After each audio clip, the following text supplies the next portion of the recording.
Avant de commencer l'histoire, dites-nous d'où vous nous regardez en laissant un commentaire ci-dessous. Si cette vidéo vous plaît, n'oubliez pas de liker et de vous abonner. Passez une merveilleuse journée. Bonne lecture à tous. Manhattan, grand ballroom du Plaza Hotel, un soir de mars. La flûte de champagne que tenait Olivia coûtait plus cher que son loyer mensuel de conservatrice junior au Mai. Elle le savait parce qu'elle avait discrètement googlé le prix tout en feignant d'admirer le Picasso accroché au mur. Olivia, ma chérie, la voix stridente d'Evelyn Harrington trancha le murmure élégant de l'élite new-yorkaise. Il faut absolument que je te présente mon neveu. Il est absolument parfait pour toi. Olivia manqua de s'étouffer avec son Dom Pérignon. Les tentatives de marieuse d'Evelyn étaient légendaires sur l'Upper East Side, et légendairement catastrophiques. Evelyn, je ne peux pas. Olivia chercha désespérément une échappatoire. N'importe laquelle. Les mots sortirent avant qu'elle ne puisse les retenir. Je suis mariée. Tout le ballroom sembla soudain se taire, comme si l'univers avait voulu amplifier son mensonge aux oreilles de chaque mondaine, PDG, et héritier présent. Mariée? Les sourcils refaits au botox d'Evelyn tentèrent de se froncer. Depuis quand? Depuis peu. Olivia sentit la chaleur lui monter au cou. C'était très intime. Vous savez ce que c'est. Et où est ton mari ce soir? Olivia ouvrit la bouche, mais aucun son n'en sortit. Son esprit devint totalement vide, comme une toile avant le premier coup de pinceau. C'est alors qu'une voix grave, veloutée, s'éleva derrière elle. Juste ici, ma chérie. Olivia se retourna lentement, comme si elle évoluait dans du miel. Et elle le vit. Larges épaules dans un smoking parfaitement coupé, cheveux noirs légèrement ébouriffés avec juste ce qu'il faut de désinvolture, yeux couleur vert forêt profonde capables de transpercer l'âme, et un sourire, mon Dieu, ce sourire était dangereux. Du genre qui faisait oublier aux femmes mariées qu'elles l'étaient. Il s'approcha avec l'assurance d'un homme qui possédait la moitié de Manhattan, glissa un bras autour de la taille d'Olivia et la serra contre son torse. Son parfum était coûteux et masculin, quelque chose entre le cèdre et les épices qui donnait envie d'enfouir son visage dans son cou. Désolé d'être en retard, ma chérie. Il insista sur le petit nom d'une façon qui fit papillonner l'estomac d'Olivia. Appel de dernière minute avec les investisseurs de Tokyo. Olivia était pétrifiée. Qui diable était cet homme? Et pourquoi sauvait-il sa réputation? Bafouilla-t-elle. Vous vous demandez sûrement qui je suis. Il tendit la main à Evelyn, dont la mâchoire avait pratiquement touché le sol de marbre. Nicholas Grant. Enchanté. Evelyn manqua de lâcher sa flûte de champagne. Le Nicholas Grant? Sa voix n'était plus qu'un murmure révérencieux. De Grant Holdings? Le magnat de l'immobilier qui possède la moitié de Manhattan, entre autres? Lui-même, répondit Nicholas avec une modestie feinte. Olivia sentit ses genoux fléchir. Bon sang. Elle venait de se marier fictivement avec l'homme le plus puissant de New York, et peut être de toute la côte Est. Comme c'est merveilleux. Evelyn joignit les mains comme une enfant. Et quand a eu lieu le mariage? Il y a 3 semaines, en Toscane. Nicolas regarda Olivia avec une intensité qui lui coupa le souffle. Nous n'avons pas résisté au coucher de soleil sur les vignobles, n'est-ce pas, ma femme? La façon dont il prononça ma femme aurait dû être interdite. Trop intime, trop possessif, trop réel. Yeah. Oui. Olivia hocha la tête, encore sous le choc. La Toscane était inoubliable. Mais pourquoi l'avoir cachée à tout le monde? Evelyn était visiblement vexée d'avoir manqué l'événement mondain du siècle. Olivia tenait à quelque chose d'intime. Nicolas caressa sa joue du dos de la main, un geste si naturel qu'Olivia crut l'espace d'un instant qu'ils étaient vraiment mariés. Elle est très discrète concernant l'attention médiatique. J'y respecte ça. Evelyn soupira théâtralement. Quel romantisme. Vous êtes absolument parfaits ensemble. Au fait, Nicolas, poursuivit-elle, je dois absolument vous présenter au président du conseil du musée. Il cherche justement des investisseurs pour la nouvelle aile d'art contemporain. Bien sûr, sourit Nicolas, mais Olivia remarqua que le sourire n'atteignait pas ses yeux. D'abord, je dois parler à ma femme en privé. Affaire urgente. Avant qu'Olivia n'ait le temps de protester, il la guida à travers la foule de robes de créateurs et de bijoux en diamant vers une terrasse privée dominant Central Park. La brise printanière portait l'odeur des arbres en fleurs et le bourdonnement lointain de la ville qui ne dort jamais. Nicolas relâcha sa taille et recula, s'appuyant contre la balustrade de pierre. Au clair de lune, il paraissait encore plus imposant, et dangereux. Alors, dit-il en la dévisageant de ses yeux vert forêt, voulez-vous m'expliquer pourquoi je viens d'épouser une parfaite inconnue? Olivia déglutit difficilement. Le gala se poursuivait derrière les portes vitrées, mais ici sur la terrasse, il n'y avait qu'elle et l'homme le plus puissant de New York. Et elle venait de l'entraîner dans le plus gros mensonge de sa vie. Je peux tout expliquer. Elle tordait nerveusement ses mains. Mais d'abord, pourquoi m'avoir aidé? Nicolas pencha la tête, l'étudiant comme s'il s'agissait d'une œuvre rare. Peut être parce que vous aviez l'air d'une biche prise dans les phares d'une voiture. Ou peut être parce que mentir à Evelyn Harrington relève presque du service public. Olivia ne put s'empêcher de rire. Elle est vraiment nulle en marieuse, n'est-ce pas? Nul est un euphémisme. Nicolas rit, un rire riche et sincère. Elle a essayé de me caser avec 3 de ses nièces, 2 amies de son club de lecture, et une cousine éloignée qui vit dans le Connecticut, et maintenant vous voilà coincé dans un faux mariage avec moi. Olivia grimace. Désolé. Je vais arranger ça. Je vais inventer un divorce rapide ou une annulation ou... Du calme. Nicolas leva la main. Qui a parlé de divorce? Olivia cligna les yeux. Que voulez-vous dire? Combien de femmes essaient de me piéger dans un mariage chaque jour, à votre avis? Il s'approcha, tel un prédateur jouant avec sa proie, mais une lueur espiègle dans ses yeux fit battre le cœur d'Olivia pour toutes les bonnes raisons. Et vous êtes désespéré de sortir d'un mariage avec moi. C'est rafraîchissant. Nicolas s'approcha, si près qu'elle distinguait les éclats dorés dans ses yeux verts. J'ai une proposition à vous faire. Olivia retint son souffle. Quelle genre proposition? Gardez le mariage. Vous êtes complètement fou? Écoutez-moi jusqu'au bout. La voix de Nicolas était calme, raisonnable. J'ai besoin d'une épouse pour que le conseil d'administration me lâche avec l'idée de me caser. Vous avez besoin d'un mari pour qu'Evelyn Harrington et son armée de marieuses vous laissent tranquille. C'est un arrangement d'affaires parfait. Vous voulez que je vous épouse pour de faux, pour de vrai? Je veux que nous jouions le couple marié de façon convaincante. Son sourire était pur charme et danger. 6 mois. Nous incarnons le couple heureux lors des événements comme celui-ci. Vous obtenez les contacts dans le monde de l'art dont vous avez besoin pour votre carrière. Moi, je gagne en crédibilité auprès du conseil. Et à la fin, nous divorçons à l'amiable. C'est insensé. C'est pratique. Olivia regarda Central Park, l'esprit en ébullition. 6 mois marié au célibataire le plus convoité de New York. Cet homme était clairement fou. Mais aussi intrigant. Quel est le piège? Demanda-t-elle, elle enfin. Aucun piège. Juste des règles. Nicolas compta sur ses doigts. 1. Nous maintenons la comédie en public. 2. Nous gardons nos vies privées séparées. 3. Aucun vrai sentiment impliqué. Olivia scruta son visage, cherchant le moindre signe qu'il plaisantait. Vous êtes sérieux? Mortellement sérieux. Et que se passe-t-il si l'un de nous enfreint les règles? Nous aviserons le moment venu.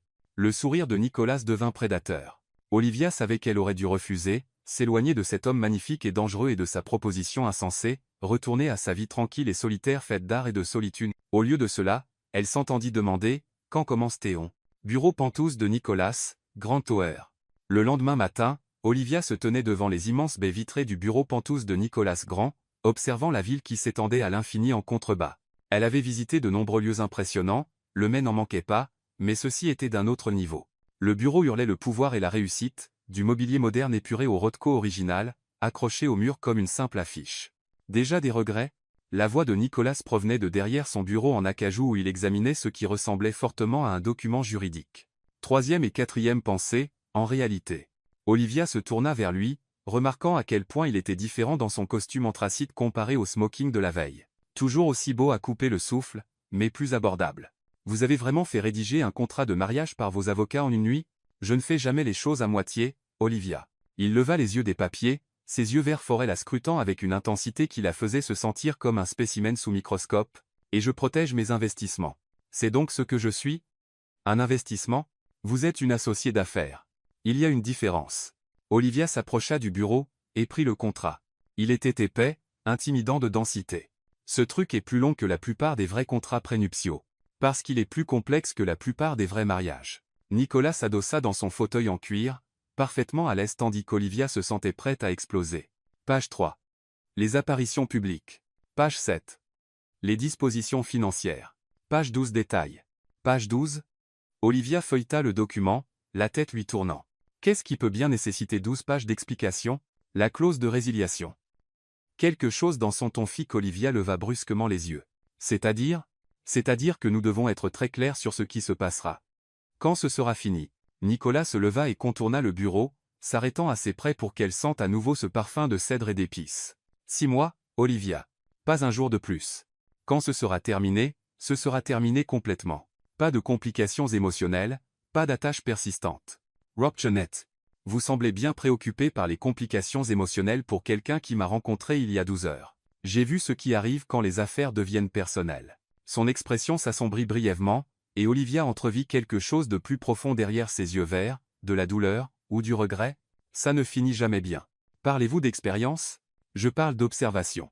Nicolas retourna derrière son bureau. Le moment de vulnérabilité, si c'en était un, avait disparu si vite qu'Olivia crut presque l'avoir imaginé. Page 15 traite des dispositions de logement. Vous emménagerez dans mon penthouse. Chambre séparée, évidemment, mais nous devons vendre l'image des jeunes mariés. Les sourcils d'Olivia se haussèrent. Pardon? Vous voulez que j'emménage chez vous? C'est une nécessité pratique. Les médias vont nous surveiller de près, surtout après l'annonce d'Evelyn Harrington hier soir. Quelle annonce? Nicolas sortit son téléphone et lui montra l'écran. L'estomac d'Olivia chavira en lisant le titre de page 6. Une mystérieuse inconnue décroche le célibataire le plus convoité de Manhattan. Lors d'un mariage secret en Italie, oh non! Olivia s'effondra dans le fauteuil face au bureau. C'est vraiment en train d'arriver, n'est-ce pas? L'article citait Evelyn, ils sont absolument parfaits ensemble et clairement fous amoureux. Le ton de Nicolas était sec comme de la poussière. Il mentionne aussi que vous travaillez au Met, et que je suis secrètement épris depuis des mois. Secrètement épris?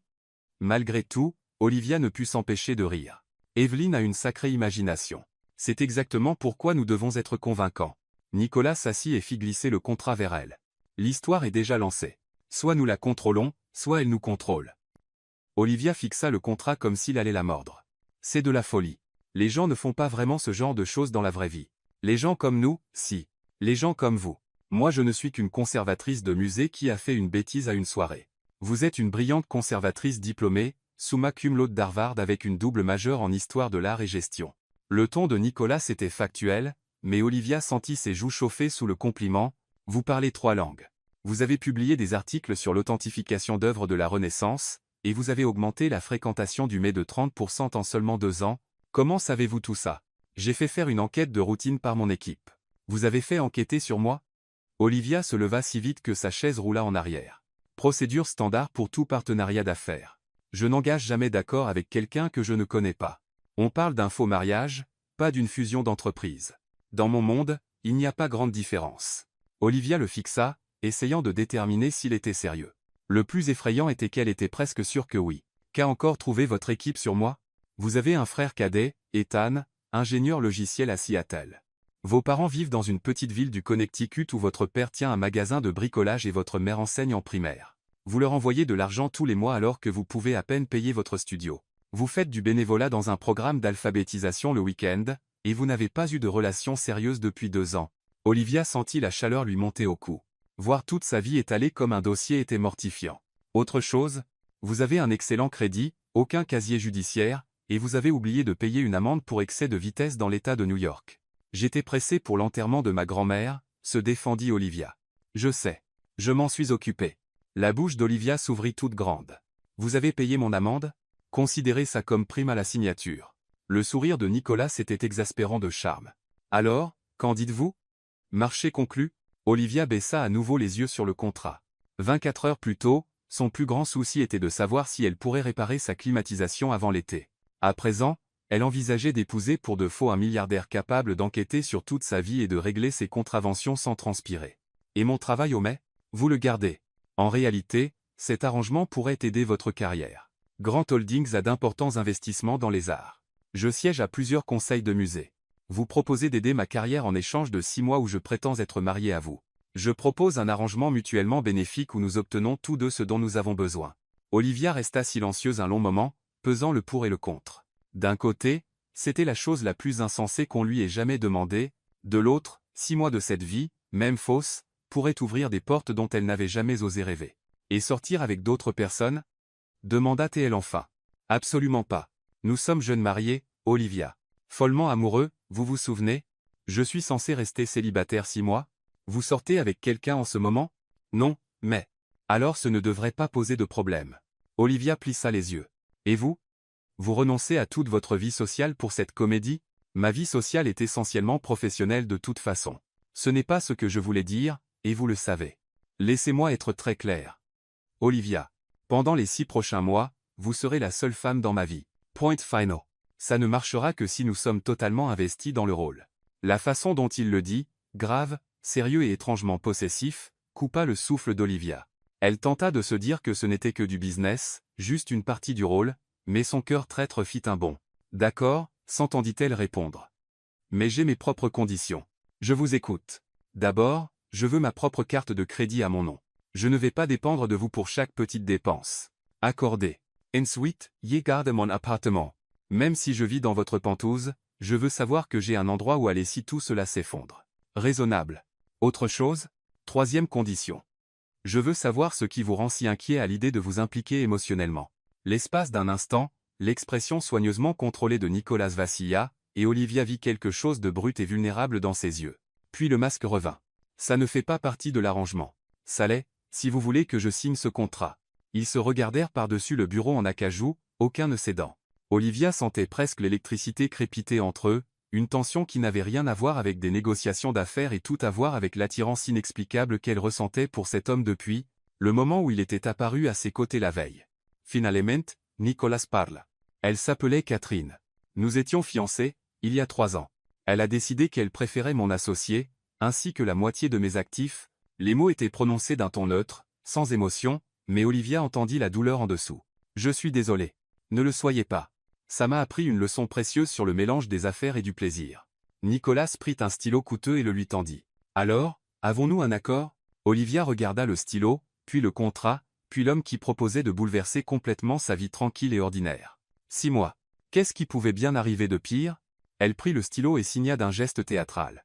Nous avons un accord, Monsieur Grand. Bienvenue dans la famille, Madame Grand. Le sourire de Nicolas était lent et dévastateur. La façon dont il prononça Madame Grant fit frissonner Olivia. Elle avait le sentiment d'avoir signé pour bien plus que ce qu'elle avait négocié. Mais quand Nicolas contourna le bureau et serra sa main, sa poigne chaude, ferme et qui s'attarda une seconde de trop, Olivia ne parvint pas à le regretter. 6 mois. Comment cela pouvait-il être si difficile? Penthouse Grant, Upper East Side. 5 jours plus tard, Olivia se tenait dans le hall de marbre du penthouse de Nicolas avec 2 valises et un petit cactus, se sentant comme Alice tombée dans le terrier du lapin dans un monde de richesse obscène. L'espace faisait facilement 4 fois la taille de son appartement entier, avec des plafonds immenses, des baies vitrées du sol au plafond, et des œuvres d'art qui valaient probablement plus que la plupart des maisons. C'est temporaire, marmonna-t-elle pour elle-même en serrant son petit cactus comme une couverture de sécurité. 6 mois. On peut survivre à tout pendant 6 mois. Vous vous parlez déjà toute seule? La voix amusée de Nicolas résonna dans le hall. Nous n'avons même pas terminé la première semaine. Olivia se retourna et le trouva descendant un escalier courbe digne d'un palais européen, pas d'un appartement de Manhattan. Il portait un jean sombre et un pull marine qui épousait ses larges épaules d'une façon qui aurait dû être interdite. Le look décontracté lui allait bien. Trop bien. Je me faisais un petit discours d'encouragement, répondit Olivia, essayant d'ignorer la façon dont son pouls s'accéléra en le voyant. Cet endroit est un peu intimidant. Ce n'est qu'un appartement. Nicolas, tout mon studio tiendrait dans votre hall d'entrée. Il n'est pas si grand. Il prit ses valises, ses doigts effleurant les siens au passage. Le bref contact envoya une décharge électrique le long de son bras. Bénès, je vais vous montrer votre chambre. Pendant qu'il montait l'escalier, Olivia essaya de ne pas fixer le luxe nonchalant autour d'elle. Des tableaux originaux bordaient les murs, elle était presque sûre d'avoir repéré un Monet et peu, être un Degas. La rampe était en vrai marbre poli comme un miroir. Combien de chambres y a-t-il ici? Demanda-t-elle. 6, plus des bureaux, une bibliothèque, une salle de cinéma privée, et un jardin sur le toit. Évidemment. Olivia secoua la tête. Utilisez-vous vraiment tout cet espace? Je travaille beaucoup de chez moi, et je reçois pour affaires. Nicolas s'arrêta en haut de l'escalier, ses yeux verts scrutant son visage. Déjà des regrets? Plutôt 5e et 6e pensée. Olivia serra son cactus plus fort. Tout cela ressemble à jouer à la maison dans un musée. Ce n'est pas jouer à la maison. C'est un arrangement d'affaires, vous vous souvenez? Exact. Des affaires. Olivia tenta d'ignorer la légère piqûre de ces mots. Évidemment que c'était juste des affaires pour lui. C'était elle qui avait du mal à s'en souvenir. Nicolas la conduisit dans un couloir bordé de plus d'œuvres que la plupart des galeries, s'arrêtant devant une porte près du fond. C'est la vôtre. Olivia entra et manqua de lâcher son cactus. La chambre d'amis était magnifique, tout en blanc doux et bleu pâle, avec un lit king size qui semblait sortir d'un hôtel de luxe. Des portes-fenêtres donnaient sur un balcon privé dominant Central Park. C'est magnifique, souffla-t-elle. Le dressing est là. Nicolas désigna une porte au fond. J'ai fait livrer quelques affaires pour vous. Quel genre d'affaires? Des vêtements pour les apparitions publiques. Votre garde-robe actuelle est très bien, mais nous devons maintenir une certaine image. Olivia posa son cactus et croisa les bras. Vous m'avez acheté des vêtements. J'ai demandé à ma styliste de vous acheter des vêtements. Il y a une différence. Pas pour moi. Olivia sentit la chaleur lui monter au cou. Je sais m'habiller toute seule, Nicolas. Pour les événements du musée et les vernissages, absolument. Pour les galas de charité et les dîners avec l'élite de Manhattan, il haussa les épaules. Faites-moi confiance, c'est nécessaire. Olivia voulait protester, mais elle se rappela à quel point elle s'était sentie déplacée au gala du Plaza dans sa seule bonne robe. Il avait être raison. D'accord. Mais la prochaine fois, demandez d'abord. Notez. Nicolas se dirigea vers la porte, puis s'arrêta. Le dîner est à 9 heures. Ma gouvernante, Madame Liu, est une cuisinière exceptionnelle. Vous avez une gouvernante? J'ai tout un personnel. Vous les rencontrerez progressivement. L'expression de Nicolas devint sérieuse. Olivia, je sais que c'est un gros changement, mais nous devons faire en sorte que cela paraisse naturel, ce qui signifie que vous devez vous sentir à l'aise ici. C'est votre maison pour les 6 prochains mois. Le mot maison toucha Olivia plus fort qu'elle ne l'aurait cru. Ce penthouse était magnifique et luxueux, mais il ne ressemblait pas à une maison. Il ressemblait à un hôtel hors de prix où elle était une résidente de longue durée. J'essaierai, dit-elle finalement. Après le départ de Nicolas, Olivia explora plus en détail sa nouvelle chambre. Le dressing était effectivement rempli de vêtements, robes de créateur, blazer sur mesure, chaussures qui valaient probablement plus que son salaire mensuel. Tout était à sa taille exacte, ce qui était à la fois impressionnant et légèrement flippant. Elle déballa ses quelques affaires, se sentant ridicule de ranger ses pyjamas discount à côté de nuisettes en soie encore étiquetées Bergdorf Goodman. Ses livres semblaient totalement déplacés sur les élégantes étagères encastrées, et son cactus paraissait solitaire sur l'immense commode en acajou. À 9 heures précises, Olivia descendit et trouva Nicolas dans ce qui semblait être une salle à manger formelle. La table pouvait facilement accueillir 12 personnes, mais elle n'était dressée que pour 2 à un bout avec de l'argenterie véritable et des verres en cristal. Beaucoup de formalités pour un mardi soir, commenta Olivia en s'asseyant sur la chaise que Nicolas lui avançait. Madame Liu aime faire étalage pour les nouveaux résidents. Nicolas prit place en face d'elle. Elle est avec ma famille depuis 20 ans. Elle m'a pratiquement élevé après la mort de mes parents. Olivia leva brusquement les yeux. Je suis désolé. Yena Savoispos. Accident de voiture quand j'avais 16 ans. Le ton de Nicolas était factuel, mais Olivia perçut la vieille douleur en dessous. Madame Liu m'a empêché de mettre le feu à la maison pendant que j'apprenais à diriger l'entreprise. Zeitze Hans. Le cœur d'Olivia se serra. Vous avez repris Grant Holdings à 16 ans? Techniquement, le conseil gérait les affaires jusqu'à mes 21 ans, mais j'étais impliqué dans chaque décision. Nicolas versa du vin d'une bouteille qui coûtait probablement plus cher que le loyer d'Olivia. C'était couler ou nager. Avant qu'Olivia ne puisse répondre, une petite femme asiatique entra dans la salle à manger avec des plats couverts. Elle devait avoir une 60aine d'années, les cheveux grisonnants tirés en un chignon impeccable et des yeux bienveillants qui se plissaient quand elle souriait. Madame Liu, voici Olivia, dit Nicolas en se levant. Olivia, voici la femme qui dirige réellement cette maison. Madame Liu posa les plats et examina Olivia de la tête aux pieds d'un regard à la fois maternel et scrutateur. Alors, c'est vous qui avez enfin attrapé notre Nicolas. Enchanté, répondit Olivia, ne sachant trop comment réagir au mot attrapé. Vous êtes plus jolie que sur les photos des journaux, et vous avez des yeux gentils. Bien. Nicolas a besoin de quelqu'un avec des yeux gentils. Madame Liu, avertit Nicolas. Quoi? Je dis simplement qu'elle vaut mieux que cette horrible Catherine. Madame Liu découvrit les plats, révélant ce qui ressemblait à un festin gastronomique. Celle-là avait des yeux de requin, froid et calculateur. Olivia tenta de ne pas rire devant l'expression mortifiée de Nicolas. Ça sent incroyablement bon. Madame Liu, vous êtes trop maigre. Je vais arranger ça. Madame Liu tapota l'épaule d'Olivia. Nicolas, assurez-vous qu'elle mange. Elle n'a que la peau sur les os. Après le départ de Madame Liu, Olivia et Nicolas dînèrent dans un silence relatif. La nourriture était effectivement incroyable, une sorte d'agneau braisé avec des légumes qui fondaient dans la bouche. Mais Olivia se surprit à lancer des regards furtifs à Nicolas, repensant à ce que Madame Liu avait dit. Elle vous a vraiment aidé à vous élever? Demanda-t-elle enfin. Mes parents voyageaient beaucoup.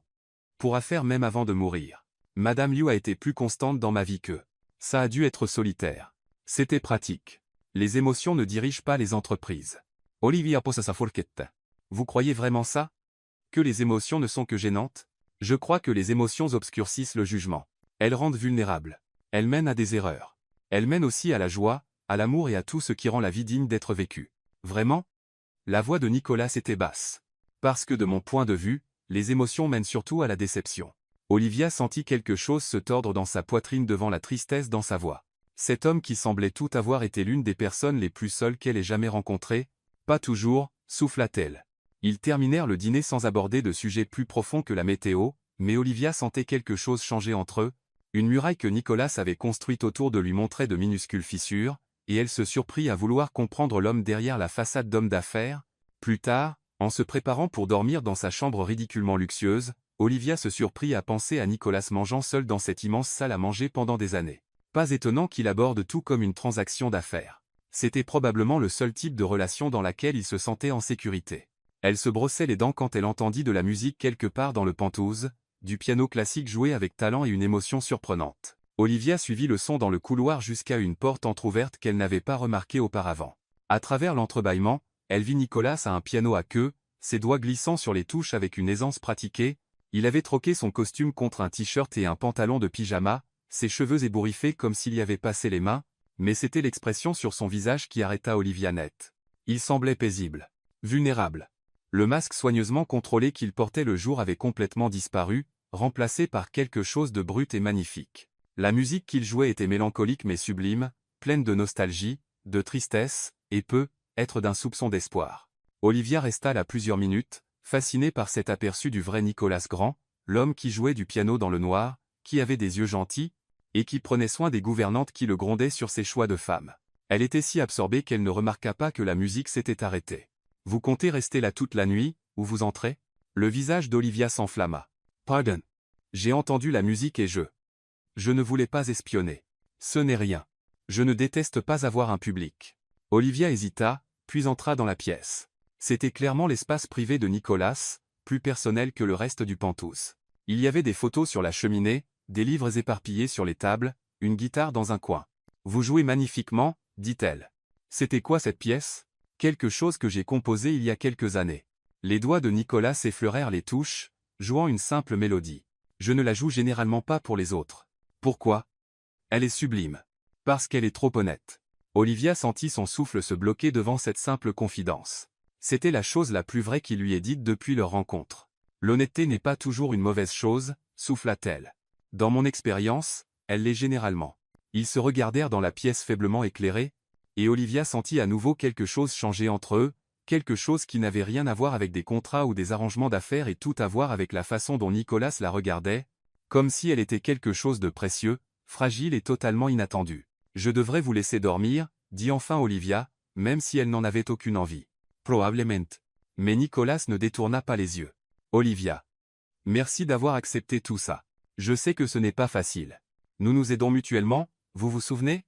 C'est ce que font les associés. » Quelque chose vacilla dans les yeux de Nicolas au mot associé, mais il se contenta de hocher la tête. « Bonne nuit, Olivia. »« Bonne nuit, Nicolas. » En retournant à sa chambre, Olivia ne pouvait se défaire de l'impression d'avoir vu le vrai Nicolas Grand, pas le milliardaire ou le playboy mondain, mais l'homme qui jouait une musique mélancolique dans le noir. Et qui avait construit des murs si hauts autour de son cœur qu'il ne voyait plus par-dessus. Elle était dans de sérieux ennuis. Parce que malgré tout, le contrat, les règles, le délai de 6 mois, elle commençait à tenir à lui. Vraiment tenir à lui. Et ça ne faisait définitivement pas partie de leur arrangement d'affaires. Musée Whitney. D'art américain, gala corporatif de Grant Holdings. 2 semaines plus tard, Olivia se regardait dans le miroir en pied de la chambre de Nicolas, à peine reconnaissable. La robe Valentino bleu nuit épousait ses courbes exactement où il fallait, la soie si fine qu'elle semblait liquide sur sa peau. Des boucles d'oreilles en vrai diamant, pas du zircon, captaient la lumière quand elle tournait la tête. Ses cheveux avaient été coiffés par quelqu'un dont le tarif horaire dépassait probablement son salaire hebdomadaire, relevé en un chignon élégant qui allongeait incroyablement son cou. Elle avait l'air d'appartenir au monde de Nicolas. Le problème était qu'elle ne s'y sentait pas. « Vous êtes très embotté. Harper. » Olivia pivota et trouva Nicolas dans l'embrasure de la porte. Son souffle se bloqua dans sa gorge. Si elle était belle, lui était absolument dévastateur dans son smoking sur mesure. Le tissu noir était coupé à la perfection, soulignant ses larges épaules et sa taille fine.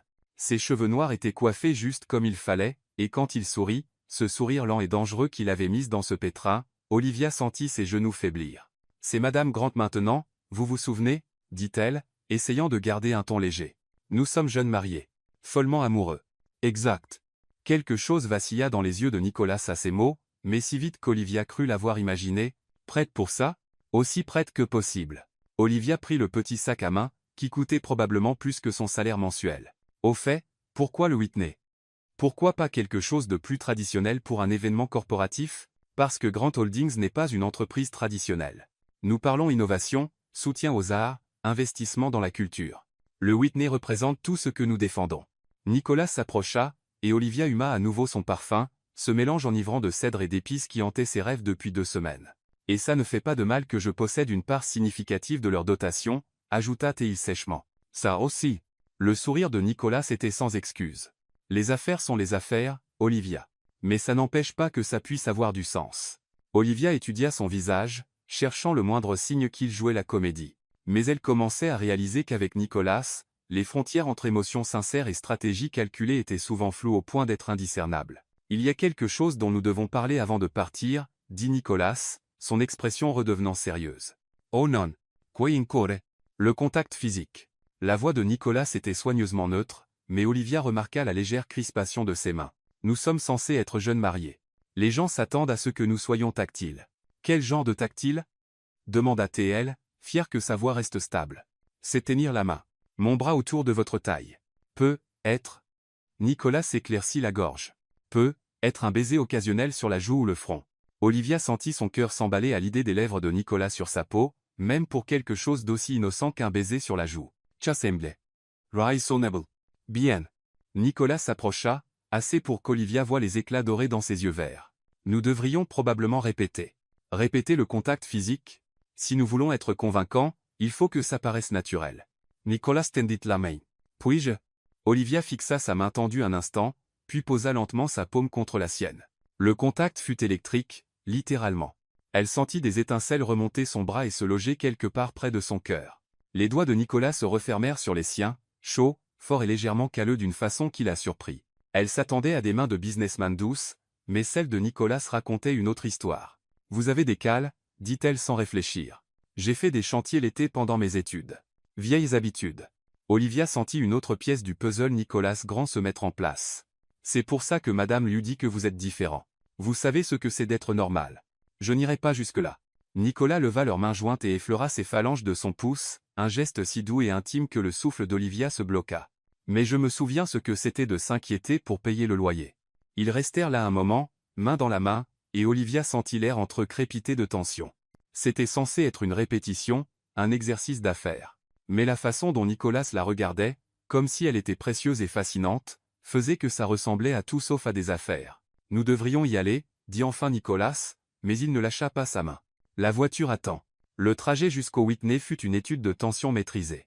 Nicolas gardait une main sur le genou d'Olivia, un geste nonchalant censé paraître naturel mais qui envoyait plutôt des décharges électriques dans tout son système nerveux. À chaque bosse ou virage, ses doigts se resserraient légèrement, et Olivia devait se concentrer pour respirer normalement. « Souvenez-vous, » murmura Nicolas alors qu'ils arrivaient au musée, « nous sommes follement amoureux. Nous ne pouvons pas nous lâcher. Nous sommes encore en lune de miel. Caprice. Follement amoureux. Phase lune de miel. Main partout. Pas partout, Madame Grand. » Le rire de Nicolas était bas et intime. C'est quand même un événement professionnel. La façon dont il dit Madame Grand fit frissonner Olivia. Elle était définitivement dans les ennuis.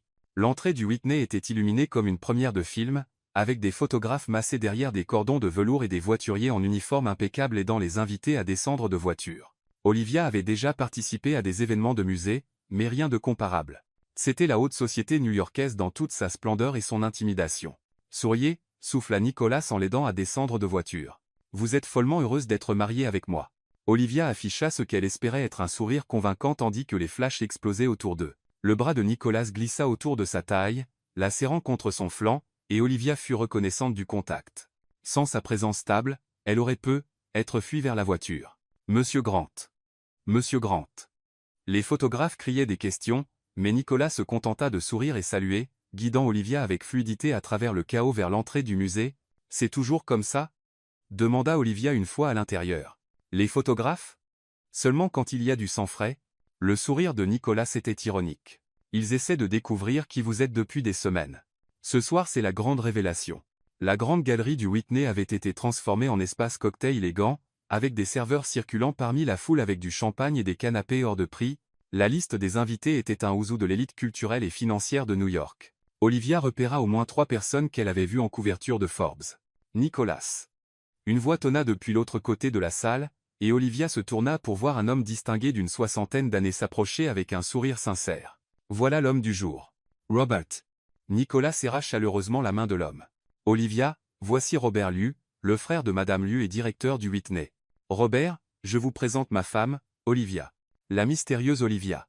Les yeux de Robert pétillèrent de bonne humeur. Ma sœur m'a tellement parlé de vous. Elle vous adore, vous savez. Madame Liu est merveilleuse, répondit Olivia avec sincérité. Elle prend très bien soin de moi. Elle a toujours eu un bon jugement des caractères. Le regard de Robert passa entre Olivia et Nicolas, et quelque chose dans son expression suggéra qu'il voyait plus qu'il ne le souhaitait probablement. Je dois dire que je n'ai jamais vu Nicolas aussi détendu. Le mariage me réussit. Le bras de Nicolas se resserra autour de la taille d'Olivia. Apparemment. Le sourire de Robert était entendu. Olivia, je crois savoir que vous êtes conservatrice au mai. Nous devrions parler d'opportunités de collaboration. Le Whitney cherche toujours de nouvelles perspectives sur les acquisitions contemporaines. Olivia sentit une bouffée d'excitation. Robert Liu était l'un des directeurs de musées les plus respectés du pays. Son intérêt professionnel pourrait être énorme pour sa carrière. Avec grand plaisir. Alors que Robert s'éloignait pour saluer d'autres invités, Nicolas se pencha pour murmurer à son oreille. Vous voyez? Je vous avais dit que cet arrangement aurait des avantages. Vous appelez l'intérêt professionnel de Robert Liu un avantage de notre arrangement? Tout est connecté dans mon monde, Olivia. Plus tôt vous le comprendrez, plus facile ce sera. Avant qu'Olivia ne puisse répondre, une autre voix les interrompit. Eh bien, si ce n'est pas le couple heureux. Olivia se tourna et vit une femme s'approcher, grande, blonde, et d'une beauté qui parlait d'excellente ascendance et d'encore meilleure retouche esthétique. Elle portait une robe rouge qui coûtait probablement plus cher que la voiture d'Olivia, et son sourire était assez tranchant pour couper du verre. Le corps entier de Nicolas se raidit à côté d'elle. Catherine. L'estomac d'Olivia Chavira. C'était elle, l'ex-fiancée qui avait brisé le cœur de Nicolas et s'était enfuie avec son associé. Catherine était encore plus belle qu'Olivia ne l'avait imaginé, avec cette élégance nonchalante qui vient d'être née dans la richesse et le privilège. Nicolas. La voix de Catherine était douce comme du miel avec une pointe d'acier. Tu es splendide. Le mariage te va visiblement à ravir. Catherine, voici ma femme, Olivia. Olivia, Catherine Ashford. Les yeux bleus glaciers de Catherine balayèrent Olivia d'un regard d'évaluation que les femmes riches avaient perfectionné en art. Olivia se sentit comme un spécimen sous microscope, chaque détail de son apparence catalogué et jugé. Charmant, dit enfin Catherine, bien que son ton suggéra qu'elle trouvait Olivia tout sauf ça. Dites-moi, Olivia, comment avez-vous réussi à attraper notre Nicolas? Tant ont essayé et échoué. Olivia sentit la tension de Nicolas dans chaque ligne de son corps. Elle sentit aussi que la question de Catherine était chargée de malveillance. C'était un test, et Olivia était presque sûre que Catherine s'attendait à ce qu'elle échoue. Je ne l'ai pas attrapé, répondit Olivia avec suavité, se rapprochant de Nicolas et posant sa main sur son torse. Nous nous sommes attrapés mutuellement. Elle leva les yeux vers Nicolas en parlant, et pendant un instant elle oublia qu'il jouait la comédie, la façon dont il la regardait, intense, possessif et peu, être reconnaissant, la fit se sentir comme la personne la plus importante de la salle. La main de Nicolas couvrit la sienne sur son torse, leurs doigts s'entrelçant. Olivia a le don de voir à travers les apparences, dit-il d'une voix basse et intime. C'est l'une des choses que j'aime le plus chez elle. Le sourire de Catherine devint encore plus acerbe, comme c'est rafraîchissant. Nicolas a toujours préféré les types authentiques. La façon dont elle prononça authentique en fit une maladie. Olivia sentit sa colère monter, mais le pouce de Nicolas caressant ses phalanges lui rappela qu'ils avaient un public. L'authenticité est sous-estimée dans nos cercles, répondit Olivia avec un sourire tout tendant. Je trouve que la plupart des gens qui doivent travailler si dur pour paraître sophistiqués ne le sont généralement pas. Les yeux de Catherine brillèrent d'une lueur qui aurait pu être du respect. Quelle franchise délicieuse. Je vois pourquoi Nicolas vous trouve divertissante. Catherine. La voix de Nicolas portait un avertissement qui fit taire plusieurs conversations voisines. Je crois que votre cavalier vous cherche. Catherine jeta un regard par-dessus son épaule où un homme aux cheveux argentés en costume hors de prix balayait, effectivement la salle avec une impatience évidente. David déteste attendre. Mais ce fut un plaisir de vous rencontrer, Olivia. Je suis sûr que nous nous reverrons souvent. Tandis que Catherine s'éloignait avec grâce, Olivia sentit une partie de la tension quitter le corps de Nicolas. Ça s'est bien passé, ironisa-t-elle. Vous avez été parfaite. La voix de Nicolas était rauque d'une émotion qui semblait sincère. La façon dont vous l'avez remise à sa place, c'était exactement ce qu'il lui fallait entendre. Elle est toujours amoureuse de vous. Qu'est-ce qui vous fait dire ça? La façon dont elle vous regardait. La façon dont elle a pris soin de mentionner que vous préférez les types authentiques. Elle essayait de faire passer ça pour un compromis. Olivia étudia son visage. Elle regrette ce qu'elle a fait. Catherine regrette d'avoir été prise, pas ce qu'elle a fait. L'expression de Nicolas était soigneusement neutre, mais Olivia vit la vieille douleur dans ses yeux. Elle a fait son choix, et maintenant j'ai fait le mien. Oui. La main de Nicolas serra la sienne. Je l'ai fait. Le reste de la soirée passa dans un tourbillon de présentations, conversations d'affaires et démonstrations publiques d'affection soigneusement orchestrées. Olivia se glissa dans le rôle plus facilement qu'elle ne l'aurait cru, riant aux blagues de Nicolas, le laissant lui faire goûter des bouchées de dessert, se laissant aller à son contact quand il murmurait à son oreille. Le problème était que ça commençait à ressembler moins à un jeu et plus à autre chose. Quand ils quittèrent le musée, les pieds d'Olivia étaient en feu dans ses escarpins de créateur, mais elle se sentait étrangement exaltée. Elle avait tenu tête dans une salle pleine de l'élite new-yorkaise, charmé un directeur de musée, et affronté l'ex-fiancée manipulatrice de Nicholas. Pas mal pour une fille du Connecticut. Vous avez été incroyable ce soir, dit Nicholas alors que leur voiture s'éloignait du musée. Je n'ai jamais vu Catherine aussi déstabilisée. Elle est magnifique, dit Olivia, regrettant immédiatement l'aveu. C'est du poison dans un joli emballage. La voix de Nicholas était plate. La beauté ne veut pas dire grand-chose quand il n'y a rien de vrai dessous. Olivia se tourna pour étudier son profil dans la lumière tamisée de la voiture. C'est pour ça que vous gardez tout en surface? À cause de ce qui s'est passé avec elle, Catherine m'a appris que les personnes les plus proches sont celles qui peuvent vous faire le plus mal.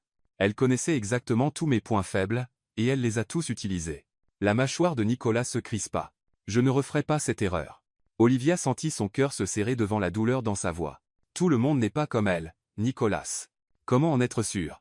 Parce que moi je ne suis pas comme elle. Nicholas se tourna alors vers elle, ses yeux verts scrutant son visage dans l'ombre de la voiture. Non, dit-il enfin. Vous ne l'êtes pas. L'air entre eux était chargé de tension, lourd de tout ce qu'il ne disait pas. Olivia se sentait attirée vers lui comme un aimant, par quelque chose de plus profond que l'attraction physique. C'était un territoire dangereux, le genre d'intimité émotionnelle explicitement interdit par leur contrat, mais quand Nicholas tendit la main et replaça une mèche rebelle derrière son oreille, ses doigts s'attardant sur sa joue, Olivia ne put se résoudre à reculer. Olivia. La voix de Nicholas était rauque, incertaine. Ce truc entre nous. Je sais. Le murmure d'Olivia était à peine audible. Ce n'est pas censé être réel. Mais ça y ressemble. Oui. Olivia ferma les yeux quand le pouce de Nicholas effleura sa pommette. Ça y ressemble. Pendant un instant, Olivia crut qu'il allait l'embrasser. Elle voyait le désir dans ses yeux, sentait la tension s'enrouler entre eux comme un ressort trop tendu. Mais la voiture s'arrêta devant leur immeuble, et Nicholas retira sa main comme s'il s'était brûlé.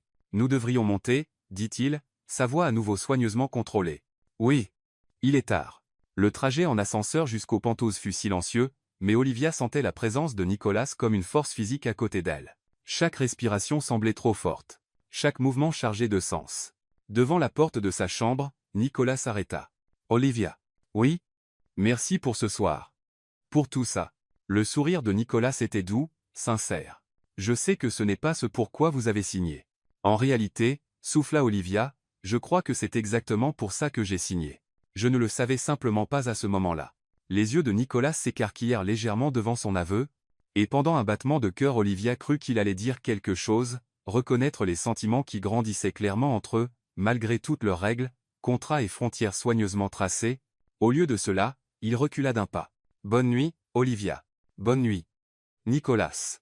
Olivia ferma sa porte et s'y adossa, le cœur battant. Elle tombait amoureuse de lui.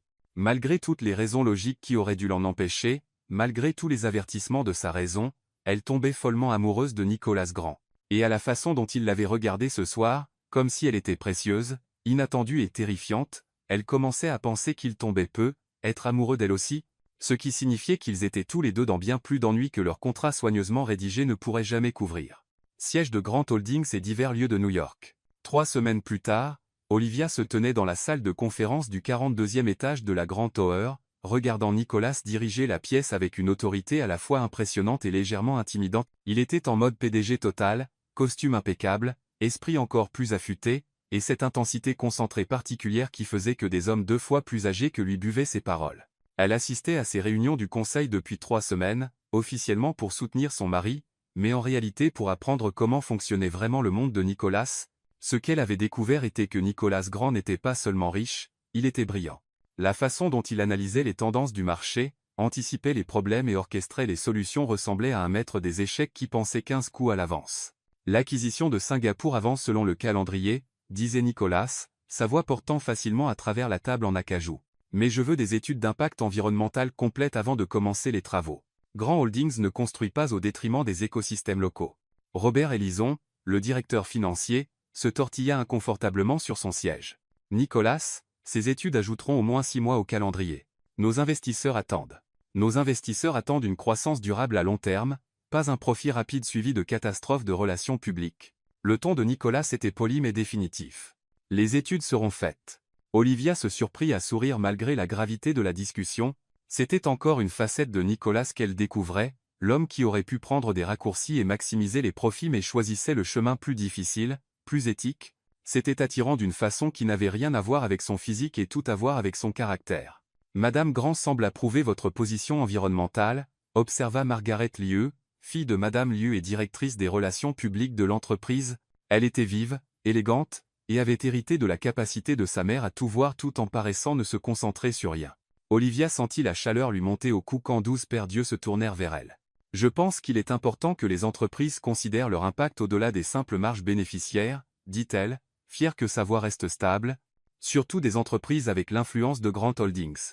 Parler comme une vraie conservatrice de musée, commenta David Wong, le plus jeune membre du conseil à 35 ans, toujours à penser à la préservation. En réalité, je pensais comme quelqu'un qui veut que ses enfants héritent d'une planète vivable, répliqua Olivia avec un sourire qui ôtait toute pointe à ses mots. Les conservateurs de musées se trouvent juste être bons pour penser à long terme. Les yeux de Nicolas rencontrèrent les siens à travers la table, et quelque chose de chaleureux et d'appréciatif brilla dans leur profondeur verte. Olivia a été inestimable pour m'aider à réfléchir aux implications culturelles de nos expansions internationales, dit-il. Sa perspective sur la perception des entreprises américaines à l'étranger a été éclairante. Olivia tenta de ne pas montrer sa surprise. Nicolas lui demandait son avis sur diverses questions d'affaires pendant leur café du matin, mais elle n'avait pas réalisé qu'il intégrait réellement ses retours dans les décisions de l'entreprise. La réunion se poursuivit encore 1 heure, couvrant tout, des projections trimestrielles à un partenariat proposé avec une entreprise d'énergie renouvelable. Olivia se surprit à être sincèrement intéressée par les discussions, particulièrement quand elles touchaient aux initiatives de financement artistique de Grant Holdings. Avant d'ajourner, dit Nicolas, je tiens à annoncer que Grant Holdings sponsorisera un nouveau fonds d'acquisition d'art contemporain au Metropolitan Museum of Art. Olivia supervisera le processus de sélection. La tasse de café d'Olivia se figea à mi-chemin de ses lèvres. Pardon, Koé. Le fonds Olivia Harper pour l'art contemporain, poursuivit Nicolas avec fluidité, comme s'il n'avait pas lâché une bombe qui allait changer toute sa trajectoire de carrière. Financement initial de 5 millions de dollars, avec possibilité d'extension selon les résultats. La salle bruissa de murmures d'approbation, mais Olivia les entendit à peine. 5 millions de dollars pour acheter de l'art contemporain, avec elle qui prenait les décisions. C'était le genre d'opportunité dont les conservateurs rêvent toute leur carrière. C'était aussi exactement le genre de grand geste qui brouillait les frontières entre leur arrangement d'affaires et quelque chose de beaucoup plus personnel. Après la fin de la réunion et le départ des membres du conseil, Olivia resta, l'esprit en ébullition. « Vous ne pouvez pas annoncer quelque chose comme ça sans m'en parler d'abord, dit-elle quand ils furent seuls. Vous ne voulez pas du poste? Bien sûr que si, c'est incroyable. C'est... » Olivia se leva et se mit à faire les 100 pas dans la salle de conférence. C'est un rêve qui devient réalité. Mais ce n'est pas le problème. Le problème est que ça ne fait pas partie de notre arrangement. Notre arrangement est que nous nous aidions mutuellement professionnellement et personnellement. Ça vous aide professionnellement. C'est bien plus que de l'aide, Nicolas. C'est un changement de vie. Et c'est un problème parce que... Olivia s'arrêta, et lui fit face. Parce que c'est trop. Parce que ça rend tout ça trop réel. Parce que... Elle s'interrompit, incapable d'exprimer ce dont elle avait vraiment peur. Parce que vous vous inquiétez de ce qui se passera quand nos 6 mois seront écoulés. Nicolas termina doucement. Olivia hocha la tête, reconnaissante qu'il comprenne sans qu'elle étale les plaies. Que deviendra le fonds quand nous divorcerons? Que deviendra ma crédibilité quand les gens découvriront que notre mariage était faux? Et si nous ne divorcions pas? Les mots restèrent suspendus entre eux comme un défi, et Olivia sentit son cœur rater plusieurs battements. Que dites-vous? Je dis que être les frontières entre faux et réel ne sont pas aussi nettes que nous le pensions. Nicolas s'approcha, assez près pour qu'Olivia sente son parfum et voie l'incertitude dans ses yeux. Je dis que être ça n'a pas besoin de se terminer dans 6 mois. Nicolas. Je sais ce que dit, le contrat. Je sais ce sur quoi nous nous sommes mis d'accord, mais Olivia, ce que nous avons. Ce n'est pas ce à quoi je m'attendais. À quoi vous attendiez-vous? À un partenariat d'affaires. Bénéfice mutuel. Simple et net. Le rire de Nicolas était désabusé. Je ne m'attendais certainement pas à attendre avec impatience vos blagues nulles sur le café chaque matin. Mes blagues ne sont pas nulles. Vos jeux de mots sur le café sont des crimes contre l'humanité. Malgré tout, Olivia se surprit à sourire. Vous riez quand même. Parce que votre visage s'illumine quand vous les faites. Et ça? Nicolas s'arrêta, semblant réaliser ce qu'il allait admettre. Et ça quoi? Demanda docilmente, Olivia. C'est le meilleur moment de ma journée. Cette simple confidence frappa Olivia comme un coup physique. C'était un territoire dangereux, le genre d'honnêteté émotionnelle explicitement interdit par leur contrat, mais en regardant le visage de Nicolas, en voyant la vulnérabilité dans son expression, Olivia ne put se résoudre à se réfugier derrière leur mur soigneusement construit. Le mien aussi, murmura-t-elle. Pendant un moment ils se regardèrent simplement, le poids de leur aveu mutuel s'installant entre eux. Puis le téléphone de Nicolas vibra, brisant le charme. « Nous devrions y aller », dit-il en vérifiant le message. « Nous déjeunons avec vos parents dans 1 heure. » Oh non, j'avais complètement oublié.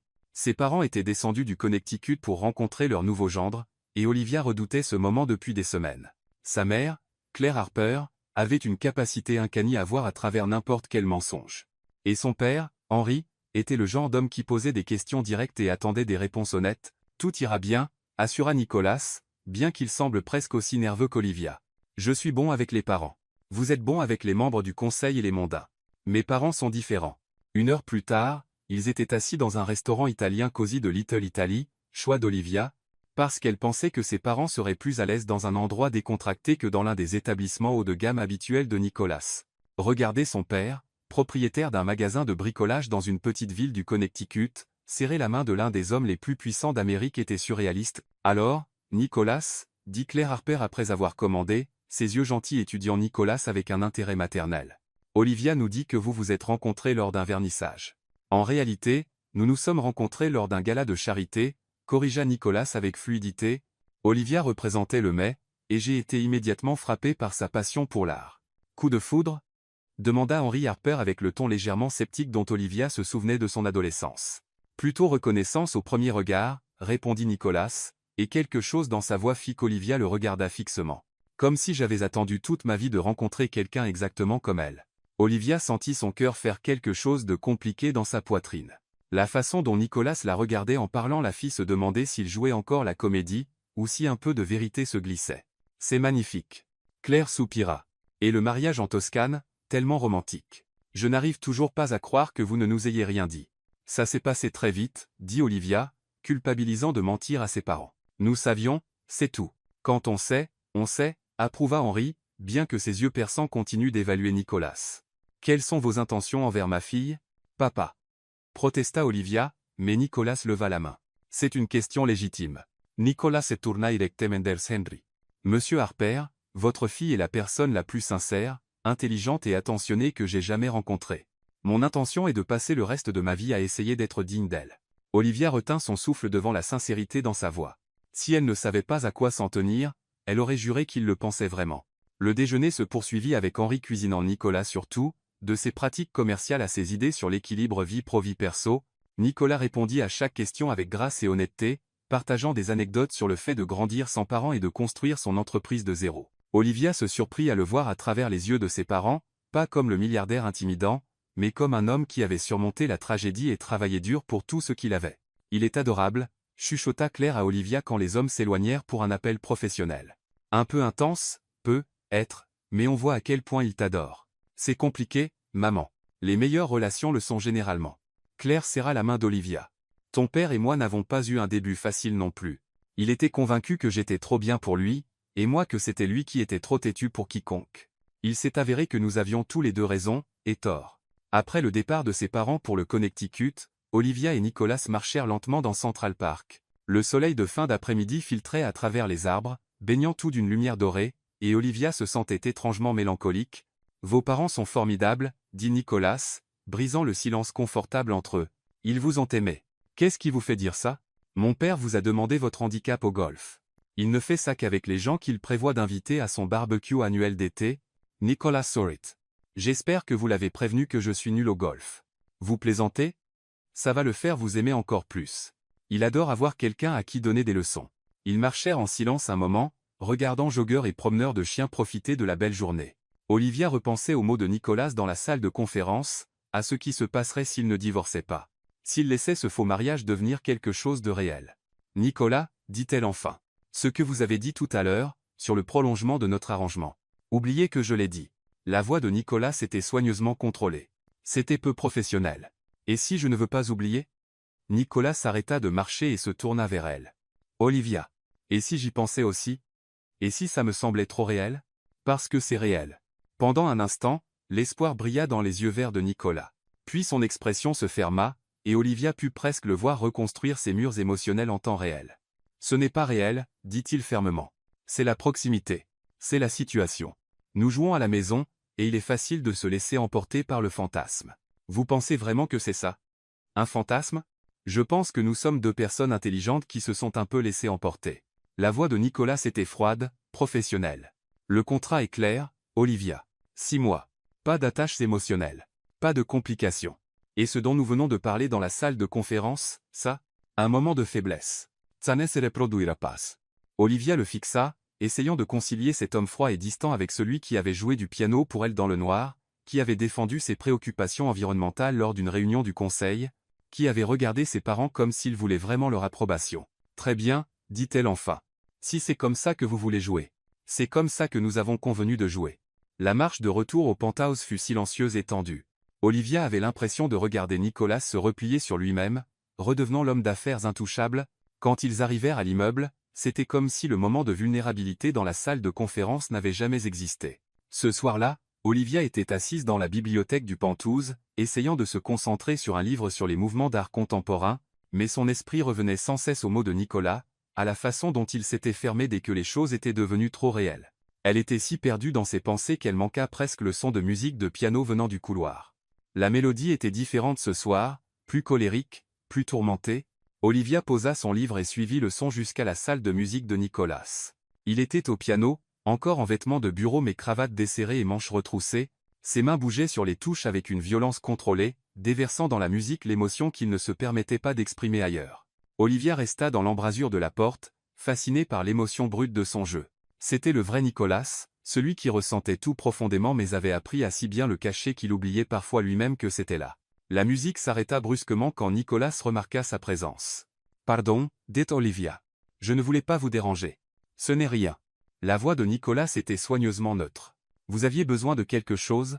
C'était quoi cette pièce? Celle que vous jouiez? Rien. Juste quelque chose sur lequel je travaillais. » Ça sonnait en colère. « Vraiment? » Le sourire de Nicolas était poli et totalement faux. Je n'avais pas remarqué. Olivia avait envie de hurler, de le secouer jusqu'à ce qu'il admette qu'il ressentait quelque chose pour elle, que cette connexion entre eux était réelle et méritait d'être explorée. Au lieu de cela, elle se surprit à dire. L'annonce du fonds d'art aujourd'hui, merci, c'est vraiment une opportunité incroyable. Vous n'avez pas à me remercier. C'est bon pour les affaires. Le Met obtient de l'art contemporain, Grant Holdings une bonne presse, et vous une avancée de carrière. Tout le monde y gagne. C'était vraiment seulement ça? Des affaires? Qu'est-ce que ça pourrait être d'autre? Olivia sentit quelque chose se briser dans sa poitrine. Exact. Pinsua. Juste des affaires. Elle se tourna pour partir, mais la voix de Nicolas l'arrêta à la porte. Olivia. Oui? Le fonds est à vous quoi qu'il arrive entre nous. Je voulais que vous le sachiez. Olivia hocha la tête sans se retourner. Je comprends. Bonne nuit, Nicolas. Bonne nuit. De retour dans sa chambre, Olivia s'assit sur son lit et regarda les lumières de la ville, essayant de donner un sens au yo-yo émotionnel de la journée. À un moment Nicolas suggérait de rendre leur mariage réel. Le suivant il se retranchait derrière sa façade d'homme d'affaires et la traitait comme une employée sous contrat. Elle comprenait pourquoi il avait peur.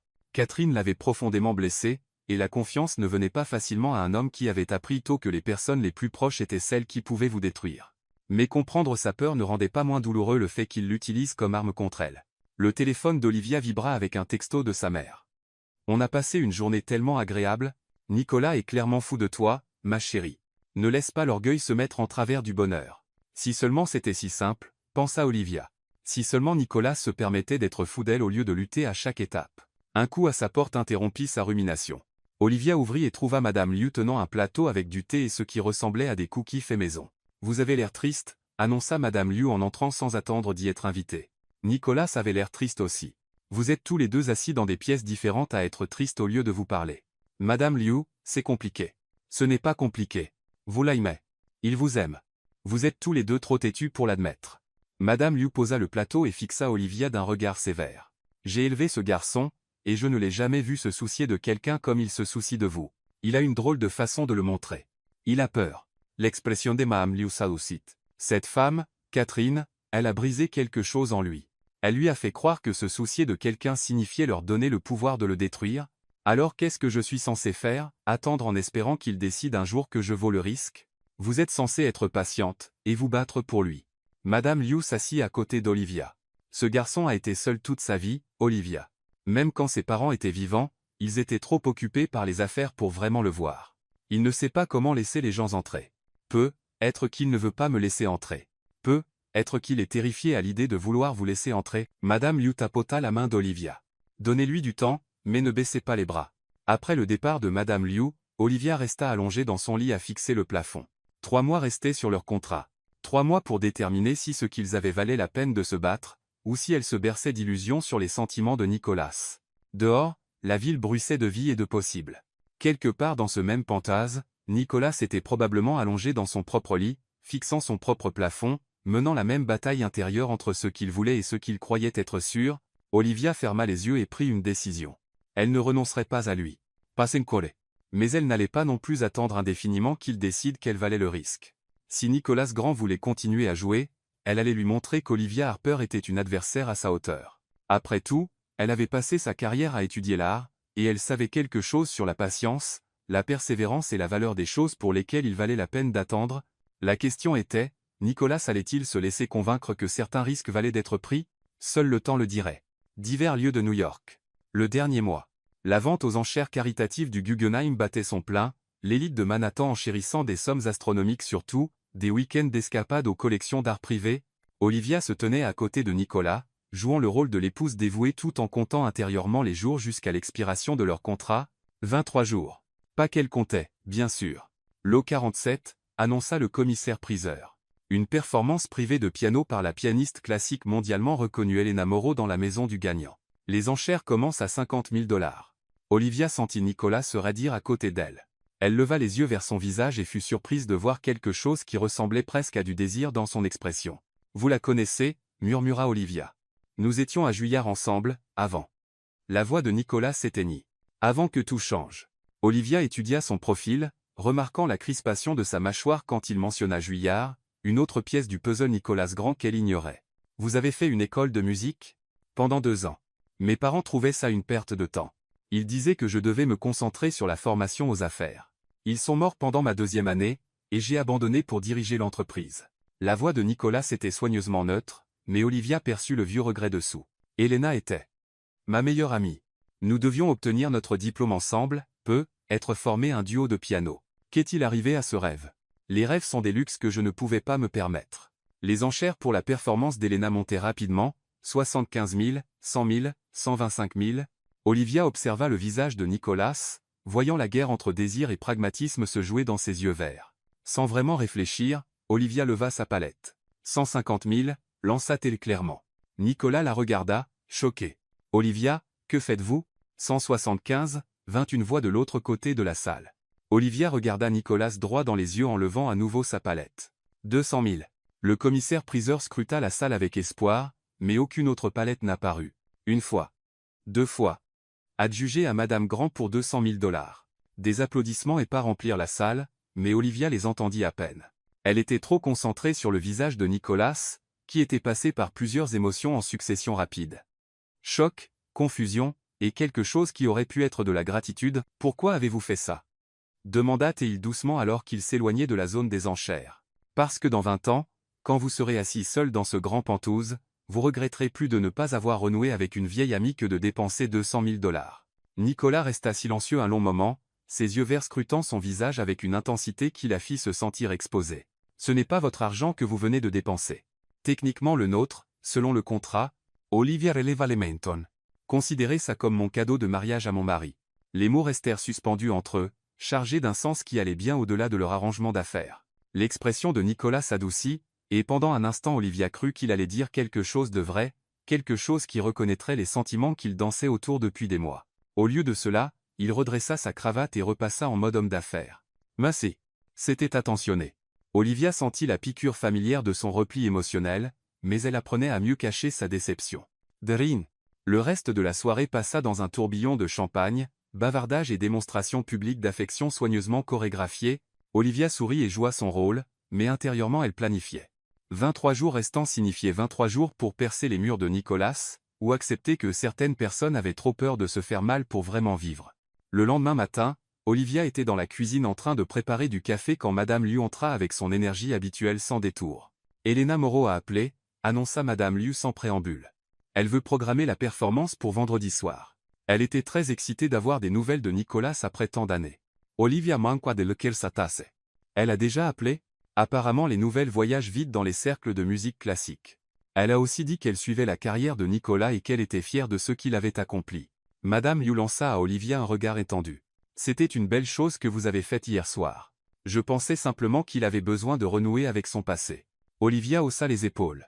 Nicolas a passé tant d'années à fuir tout ce qui lui rappelait qui il était, avant les affaires, avant la responsabilité, avant d'apprendre que se soucier des gens signifie qu'ils peuvent vous faire mal. Madame Liu commença à préparer le petit déjeuner avec des gestes efficaces. Être qu'il est temps qu'ils se souviennent que se soucier des gens signifie aussi qu'ils peuvent vous guérir. Le vendredi soir arriva avec une chaleur inhabituelle pour octobre à New York. Olivia avait passé la journée au Met à finaliser les détails des premières acquisitions du fonds Olivia Harper pour l'art contemporain. Cela faisait encore surréaliste de voir son nom sur des documents officiels du musée, d'avoir des collègues respectés demander son avis sur des œuvres valant des centaines de milliers de dollars. Elle rentra et trouva le penthouse transformé. Le salon formel avait été réaménagé pour mettre en valeur le piano à queue, avec un éclairage élégant et des chaises disposées pour un concert intime. Nicolas était partout à la fois, ajustant l'acoustique, vérifiant les lignes de vue, s'assurant que chaque détail était parfait. « Vous êtes nerveux ?» observa Olivia en le regardant déplacer une chaise pour la 3e fois. « J'assure que notre invitée dispose de tout ce dont elle a besoin pour des conditions de performance optimales, » corrigea Nicolas avec raideur. « Vous êtes nerveux. » Olivia répéta avec un sourire. « Ce n'est pas grave de l'admettre. Vous savez, c'était votre meilleur ami. » Était étant le mot-clé. « Les gens changent, Olivia. Vingtans, c'est long. » Avant qu'Olivia ne puisse répondre, la sonnette retentit. Nicolas se figea comme un cerf pris dans les phares, et Olivia réalisa que sous tout son succès et sa confiance, il restait ce gamin de 20 ans qui avait dû abandonner ses rêves pour sauver l'entreprise familiale. « J'y vais », dit doucement Olivia. Elena Moreau n'était pas du tout comme Olivia l'avait imaginé. Au lieu du stéréotype austère de musicienne classique, elle était chaleureuse et vibrante, avec des cheveux noirs grisonnants et des rides de rire autour des yeux. Elle serra Olivia dans ses bras comme une vieille amie avant même d'avoir été correctement présentée. « Vous devez être l'Olivia dont j'ai tant lu », dit Elena avec un léger accent suggérant une formation européenne. La femme qui a enfin convaincu cet entêté de m'acheter aux enchères. Coupable, répondit Olivia, aimant déjà la franchise d'Elena. Où est-il? Toujours caché dans la cuisine comme quand il était nerveux avant un récital? Olivia rit. Comment le saviez-vous? Parce que Nicolas Grant n'a été nerveux que pour 3 choses dans toute sa vie, jouer en solo, parler à son père de quelque chose d'important, et apparemment retrouver de vieux amis. Nicolas apparut dans l'embrasure de la porte comme invoqué par leur conversation. Pendant un moment, lui et Elena se regardèrent simplement, 20 ans de séparation et de chemins de vie différents suspendus entre eux. Puis Elena sourit. Voilà mon Nicolas. Toujours grand, toujours sérieux, toujours à essayer de porter le poids du monde sur ses épaules. Elena. La voix de Nicolas était rauque d'une émotion qu'il essayait de cacher. Tu n'as pas changé. Menteur. J'ai 20 ans de plus et je suis considérablement plus sage. Elena traversa la pièce et serra Nicolas dans ses bras qui lui rendit après une seconde d'hésitation. Mais toi, tu as l'air fatigué, mon ami. Le succès te va bien, mais le bonheur. C'est plus difficile à lire. Olivia se sentit comme une intruse dans quelque chose de privé, mais Elena l'attira dans la conversation avec une aisance naturelle. Maintenant racontez-moi cette fameuse romance, dit Elena en s'installant dans un fauteuil. Les journaux la font passer pour très romantique, mariage secret en Toscane, cours en tourbillon. Mais le Nicolas que je connaissais était bien trop analytique pour faire quoi que ce soit d'impulsif. C'était inattendu, pour nous deux, répondit Olivia, sentant la chaleur lui monter au cou. Inattendu comment? Les yeux d'Elena étaient perçants, ne manquant rien. Elena. La voix de Nicolas portait un avertissement. Quoi? Je suis curieuse de la femme qui a réussi à attraper le célibataire le plus convoité de Manhattan. Surtout que ce même célibataire m'avait dit un jour qu'il ne se marierait jamais parce qu'il ne croyait pas en l'amour. L'estomac d'Olivia Chavira. Il a dit ça? Oh oui, année senior à Juillard. Après que sa petite amie l'avait trompé avec son colocataire. Très dramatique, déclaration très définitive. Elena balaya la remarque d'un geste. Bien sûr, c'était avant de vous rencontrer. Nicolas avait l'air de vouloir disparaître dans le sol. Elena, nous devrions être parler de la performance. La performance peut attendre. Je veux savoir comment Olivia vous a fait changer d'avis sur l'amour. Le silence qui suivit fut assourdissant. Olivia sentait la tension de Nicolas à travers la pièce, voyait les murs soigneusement construits autour de son cœur. Elle réalisa aussi qu'Elena, avec son intuition d'artiste, avait flairé que quelque chose n'allait pas entre eux. Je ne lui ai pas fait changer d'avis, dit doucement Olivia. Je lui ai simplement montré que certains risques valaient la peine d'être pris, et ils le valent? Demanda Elena, regardant directement Nicolas. Ça vaut le coup? Nicolas rencontra le regard d'Olivia à travers la pièce, et pendant un instant elle vit tout ce qu'il ressentait nu dans ses yeux verts. Amour, peur, désir, et la terrible vulnérabilité de quelqu'un qui avait passé sa vie à se protéger de ce moment précis. « Je ne sais pas », répondit-il honnêtement. Helena les regarda longuement, l'air pensif. « Eh bien, dit-elle enfin, peut-être que la musique nous aidera à le découvrir. » La performance qui suivit fut rien de moins que magique. Elena Moreau joua Chopin, Debussy et Rachmaninoff avec une maîtrise technique et une profondeur émotionnelle qui venaient de décennies de dévouement à son art. Mais ce fut quand Nicolas la rejoignit au piano pour un duo, quelque chose qu'Olivia n'avait pas anticipé, que la soirée devint vraiment spéciale. Regarder Nicolas jouer aux côtés de son ancien ami, Olivia le vit sous un jour totalement différent. Ce n'était pas l'homme d'affaires contrôlé ou le partenaire romantique sur la réserve. C'était Nicolas tel qu'il était censé être, passionné, artistique, pleinement vivant d'une façon qui n'avait rien à voir avec les marges bénéficiaires ou les réunions du conseil. La pièce qu'ils jouèrent ensemble était complexe et magnifique, nécessitant une coordination parfaite et une confiance totale. Olivia pouvait voir des années d'amitié et de rêves partagés dans la façon dont ils bougeaient ensemble, anticipaient les choix musicaux de l'autre. C'était une conversation en mélodie, 20 ans de séparation dissous dans un son harmonieux. Quand la musique s'arrêta, il y avait des larmes dans les yeux d'Helena et quelque chose qui ressemblait à de l'émerveillement dans ceux de Nicolas. « J'avais oublié, dit-il doucement. »« Oublié quoi ?» demanda Helena. « Ce que ça faisait de créer quelque chose de beau plutôt que de simplement l'acquérir. » Helena tendit la main et serra la sienne. « C'est toujours là. Nicolas. Tout ça. Tu l'as juste enfoui sous tant de responsabilités et de peur que tu as oublié où le trouver. » Plus tard, après le départ d'Helena avec des promesses de rester en contact et des projets pour que Nicolas assiste à sa prochaine performance au Carnegie Hall, Olivia trouva Nicolas dans le jardin sur le toit du Penthouse. La ville s'étendait en dessous, les lumières scintillant comme des étoiles terrestres, et Nicolas était assis sur un banc, regardant l'horizon d'un air qu'elle ne pouvait déchiffrer. « C'était magnifique, » dit Olivia en s'installant à côté de lui. « Je n'ai pas joué avec quelqu'un depuis 15 ans. Pourquoi ? Parce que ça demande confiance et vulnérabilité, et accepter qu'on ne peut pas contrôler comment l'autre personne interprétera la musique. » Il se tourna vers elle. « Ça demande de laisser quelqu'un voir qui on est vraiment sous toute la performance. » Olivia sentit son souffle se bloquer devant la métaphore. « It's effrayant. Terrifiant. » Nicolas acquiesce. Parce qu'une fois que quelqu'un voit qui tu es vraiment, il a le pouvoir de te détruire, ou de t'aimer. Son rire était amer. « Dans mon expérience, les deux vont souvent de pair. » Olivia étudia son profil au clair de lune, cet homme brillant et abîmé qui avait appris trop jeune que l'amour était dangereux et que la vulnérabilité était un luxe qu'il ne pouvait pas se permettre. « Et si ce n'était pas obligé ?» demanda-t-elle doucement. « Qu'est-ce que vous voulez dire? Et si aimer quelqu'un ne leur donnait pas le pouvoir de vous détruire? Et si ça vous donnait le pouvoir de devenir plus que vous n'auriez jamais imaginé pouvoir être ?» Nicolas se tourna complètement vers elle, ses yeux verts scrutant son visage. « C'est ça que vous pensez que c'est, l'amour? Je pense que l'amour, c'est choisir de faire confiance à quelqu'un avec son cœur, même quand on a terriblement peur qu'il le brise. C'est décider que la possibilité d'un bonheur incroyable vaut le risque d'une douleur incroyable. » Des larmes piquèrent les yeux d'Olivia en pensant à leur contrat, au compte à rebours, à la distance soigneuse que Nicolas maintenait même dans des moments comme celui-ci. Et s'il le brise, au moins on sait qu'on a été assez courageux pour essayer. Ils restèrent silencieux un moment, le poids des mots non dits suspendus entre eux. Olivia voulait lui dire qu'elle l'aimait, qu'elle tombait amoureuse de lui depuis cette première nuit au Plaza où il l'avait sauvée des tentatives de mariage d'Evelyn Harrington. Elle voulait lui dire que leur faux mariage était devenu la chose la plus réelle de sa vie, que l'idée de partir dans 20 jours lui brisait le cœur. Au lieu de cela elle dit.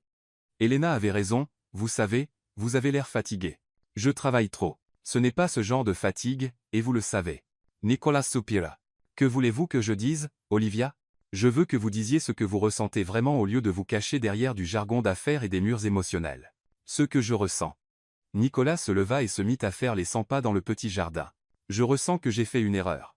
Que cet arrangement était censé être simple et qu'il est devenu la chose la plus compliquée que j'ai jamais faite. Que chaque jour passé avec vous rend plus difficile de me souvenir pourquoi je pensais que garder mes distances était une bonne idée. Nicolas. Je ressens que je tombe amoureux de vous, poursuivit-il, les mots crus et honnêtes, et que ça me terrifie parce que je ne sais pas comment faire ça sans me perdre complètement. La confession resta suspendue dans l'air nocturne comme un défi. Olivia se leva et s'approcha de lui, mais Nicolas leva la main pour l'arrêter. Non, dit-il doucement. Ne rendez pas ça plus difficile que ça ne l'est déjà. Plus difficile? La voix d'Olivia se brisa. Nicolas, vous venez de me dire que vous tombiez amoureux de moi. Comment ça rend quoi que ce soit plus difficile? Parce que notre contrat expire dans 20 jours, Olivia. Parce que c'était toujours censé être temporaire. Parce que je ne sais pas comment être l'homme qui mérite quelqu'un comme vous. Qui dit que vous devez me mériter? Qui dit que ça doit se terminer simplement parce qu'un contrat arbitraire le dit? Ce n'est pas arbitraire. C'est une protection, pour nous deux. Protection contre quoi? Contre le bonheur? Contre quelque chose de réel? Protection contre la déception inévitable, quand la réalité ne sera pas à la hauteur du fantasme. Olivia le fixa, comprenant enfin la profondeur de sa peur. Ce n'était pas seulement à cause de Catherine ou de ses parents ou de partenariats d'affaires qui avaient mal tourné. C'était une croyance fondamentale que le bonheur était temporaire, que l'amour était un luxe qu'ils ne pouvaient pas se permettre, que se soucier de quelqu'un signifiait leur donner le pouvoir de partir, et si ce n'était pas un fantasme? Demanda T.L. doucement. Et si ce que nous avons était réel et désordonné et compliqué, et absolument digne d'être défendu? L'expression de Nicolas se défit un instant, lui montrant un aperçu de l'homme sous toute l'armure. Et si ce n'était pas le cas? Et si je n'étais pas capable? Le cœur d'Olivia se brisa pour lui alors, pour le jeune homme effrayé de 20 ans qui avait perdu ses parents et ses rêves en une seule année terrible, pour l'homme d'affaires à succès qui s'était convaincu que le contrôle valait mieux que la connexion, pour l'homme debout devant elle qui avait si peur de se faire mal qu'il était prêt à se faire mal d'abord. Alors nous le découvrirons ensemble, dit-elle simplement. C'est ce que font les gens qui s'aiment, Nicolas. Ils le découvrent ensemble. Pendant un instant Olivia crut qu'il allait faire un pas vers elle, combler la distance entre eux et choisir l'amour plutôt que la peur. Au lieu de cela il recula. Je ne peux pas, dit-il doucement. Je suis désolé, Olivia. Je ne peux pas. Olivia sentit quelque chose se briser dans sa poitrine, mais elle garda la voix stable. Vous ne pouvez pas, ou vous ne voulez pas? Est-ce que ça change quelque chose? Pour moi, oui. Nicolas la regarda longuement, ses yeux verts pleins de regret et de désir, et peut être d'un au revoir. Bonne nuit, Olivia. Ce n'est pas fini, Nicolas. Si, dit-il doucement. Céleste. Olivia le regarda s'éloigner, la laissant seule sur le toit avec les lumières de la ville et les restes de son cœur. Mais alors qu'elle restait là dans l'air frais d'octobre, elle réalisa quelque chose d'important. Nicolas venait de lui dire qu'il tombait amoureux d'elle. Il avait peur. Il fuyait. Mais il avait dit la vérité. Et Olivia Harper n'avait pas passé sa carrière à étudier la restauration d'art sans apprendre quelque chose sur la patience, la persévérance et le travail délicat de réparer des choses qui semblaient brisées au-delà de tout espoir. 20 jours restaient sur leur contrat. 20 jours pour convaincre l'homme le plus têtu de Manhattan que certaines choses valaient la peine de se battre. Olivia regarda la ville qui était devenue sa maison, les lumières de millions de personnes vivant leurs propres histoires d'amour compliquées, et prit une décision. Elle ne renoncerait pas à Nicolas Grand. Passencole. Après tout, les meilleures œuvres d'art étaient souvent créées à partir des matériaux les plus brisés. Il suffisait de savoir comment remettre les morceaux ensemble. 3 semaines plus tard. Olivia se tenait dans son ancien studio de Greenwich Village, entourée de cartons et essayant de comprendre comment sa vie était devenue si compliquée.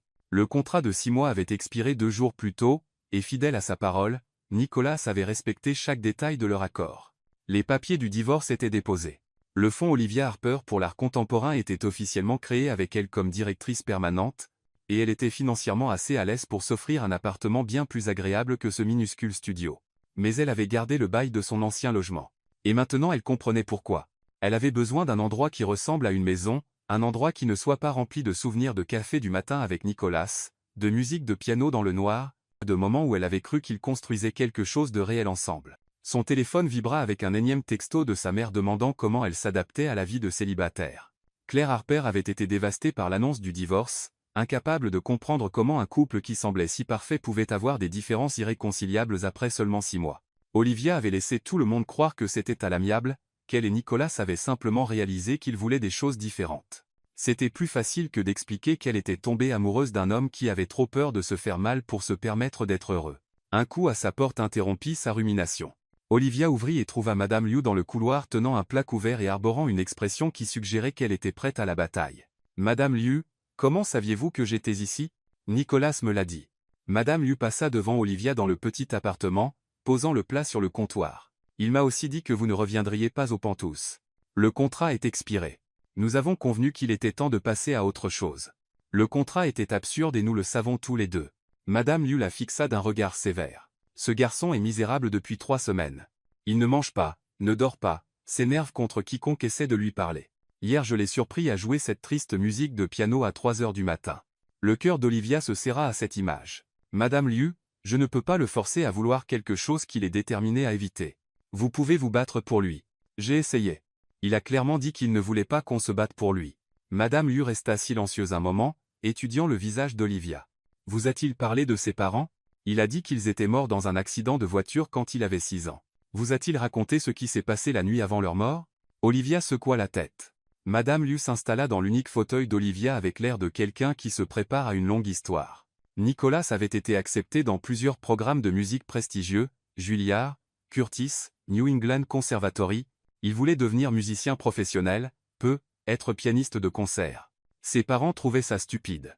Ils disaient qu'il devait se concentrer sur la formation aux affaires pour reprendre l'entreprise un jour. La nuit avant l'accident, Nicolas a eu une énorme dispute avec son père. Il a dit à ses parents qu'il avait 10 à 8 ans, qu'il pouvait prendre ses propres décisions, et qu'il irait à Juilliard avec ou sans leur soutien. Son père a répondu que s'il choisissait la musique plutôt que la responsabilité familiale, il ne devrait plus rentrer à la maison. Olivia sentit son estomac se nouer. Oh non! Nicolas est parti en claquant la porte, a passé la nuit chez un ami, prévoyant de prouver à ses parents qu'il pouvait réussir comme musicien. La voix de Madame Liu devint douce.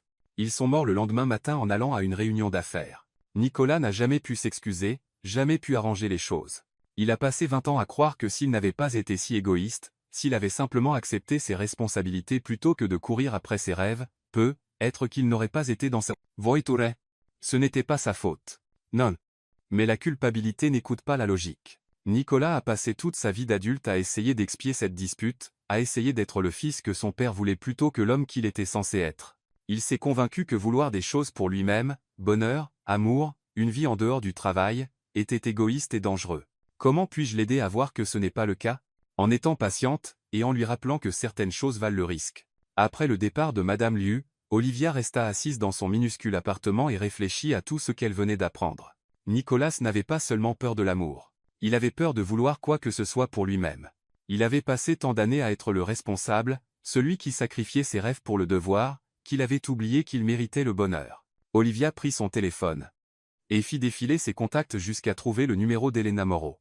Elena, c'est Olivia Grand, enfin, Olivia Harper à nouveau. J'ai besoin d'un service. Une semaine plus tard, Nicolas était assis dans son bureau un jeudi après-midi pluvieux, fixant des rapports trimestriels et essayant de se convaincre que le vide dans sa poitrine n'était que du stress. Le pantouse était trop grand sans le rire d'Olivia qui résonnait dedans. Le café du matin avait un goût terrible sans ses jeux de mots épouvantables, et il avait complètement arrêté de jouer du piano parce que chaque mélodie lui rappelait elle. Margaret lui frappa à la porte de son bureau, interrompant sa rumination. « Nicolas, quelqu'un veut vous voir. » Si c'est encore un journaliste qui pose des questions sur le divorce. C'est Elena Moreau. Nicolas leva les yeux, surpris.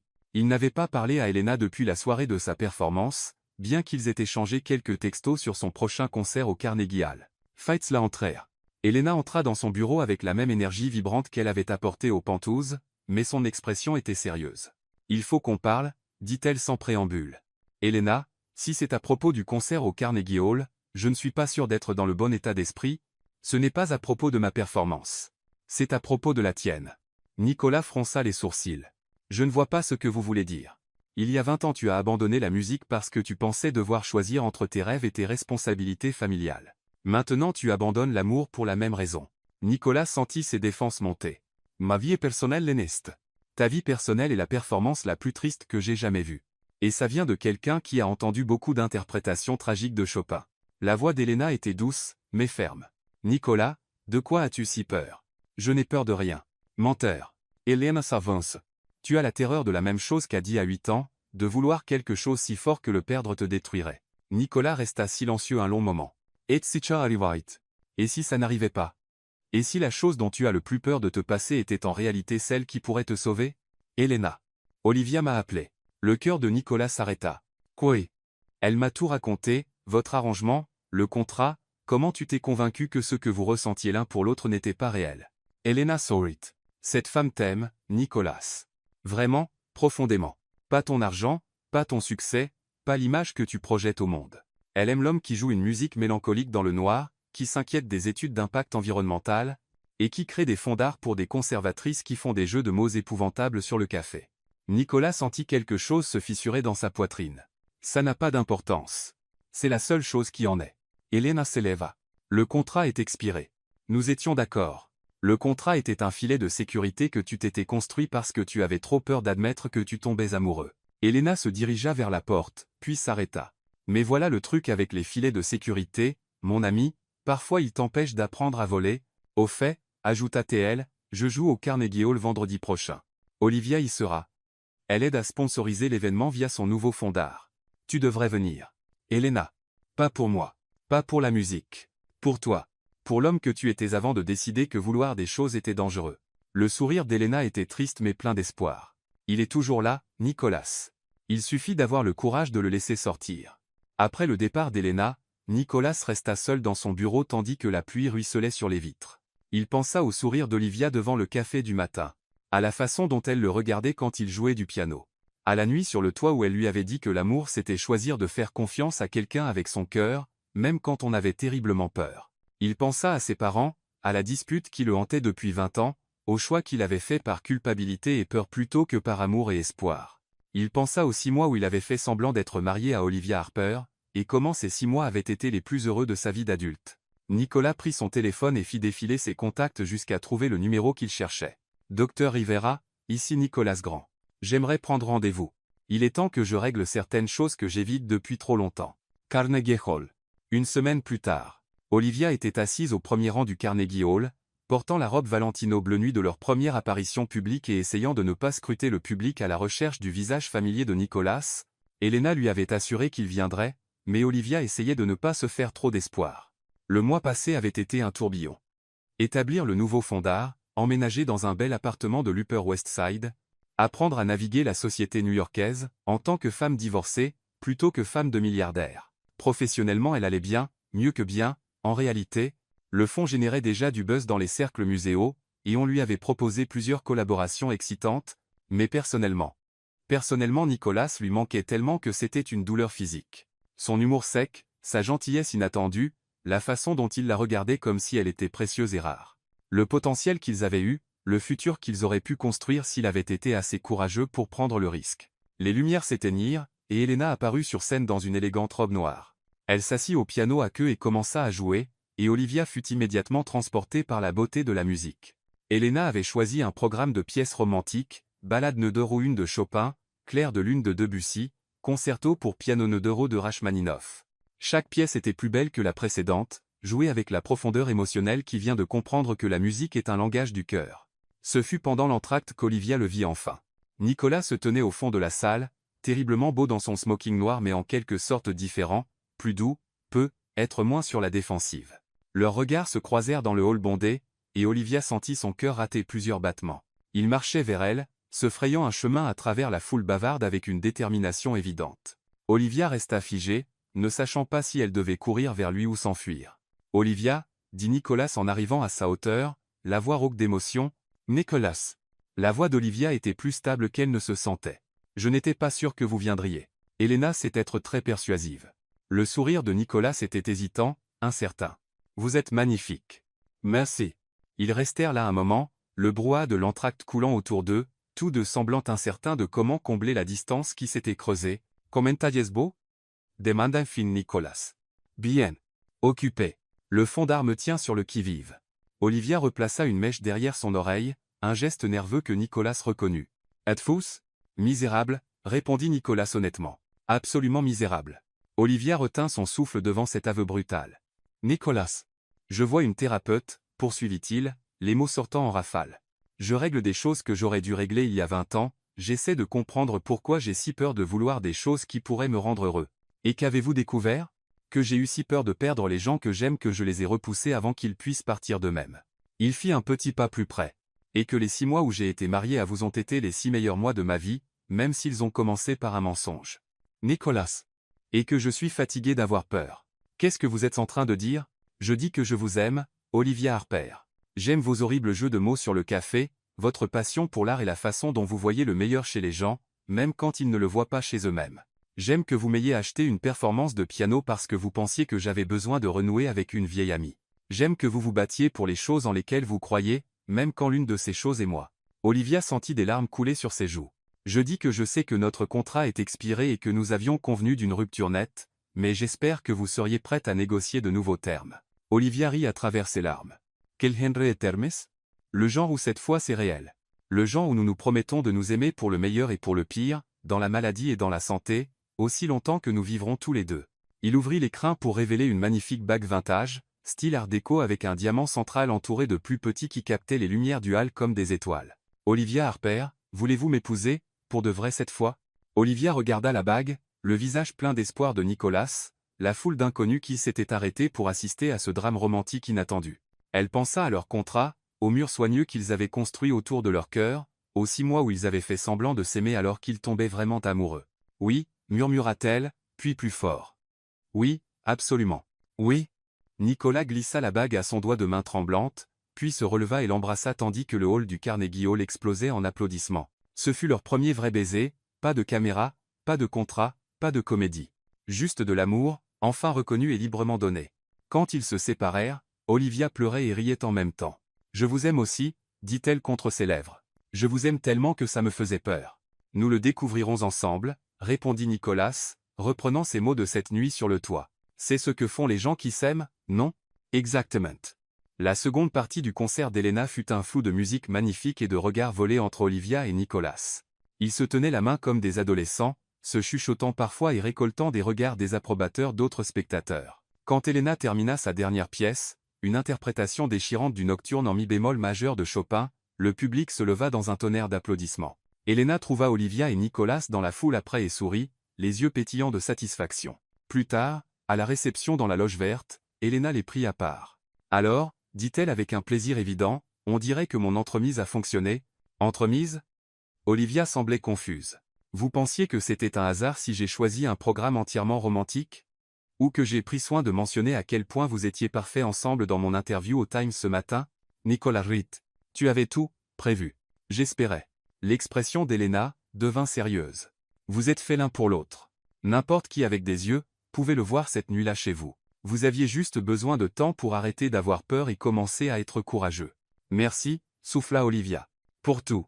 Remerciez-moi en étant heureux, » répondit Elena. « Et en m'invitant au vrai mariage. » 6 mois plus tard. Metropolitan Museum of Art.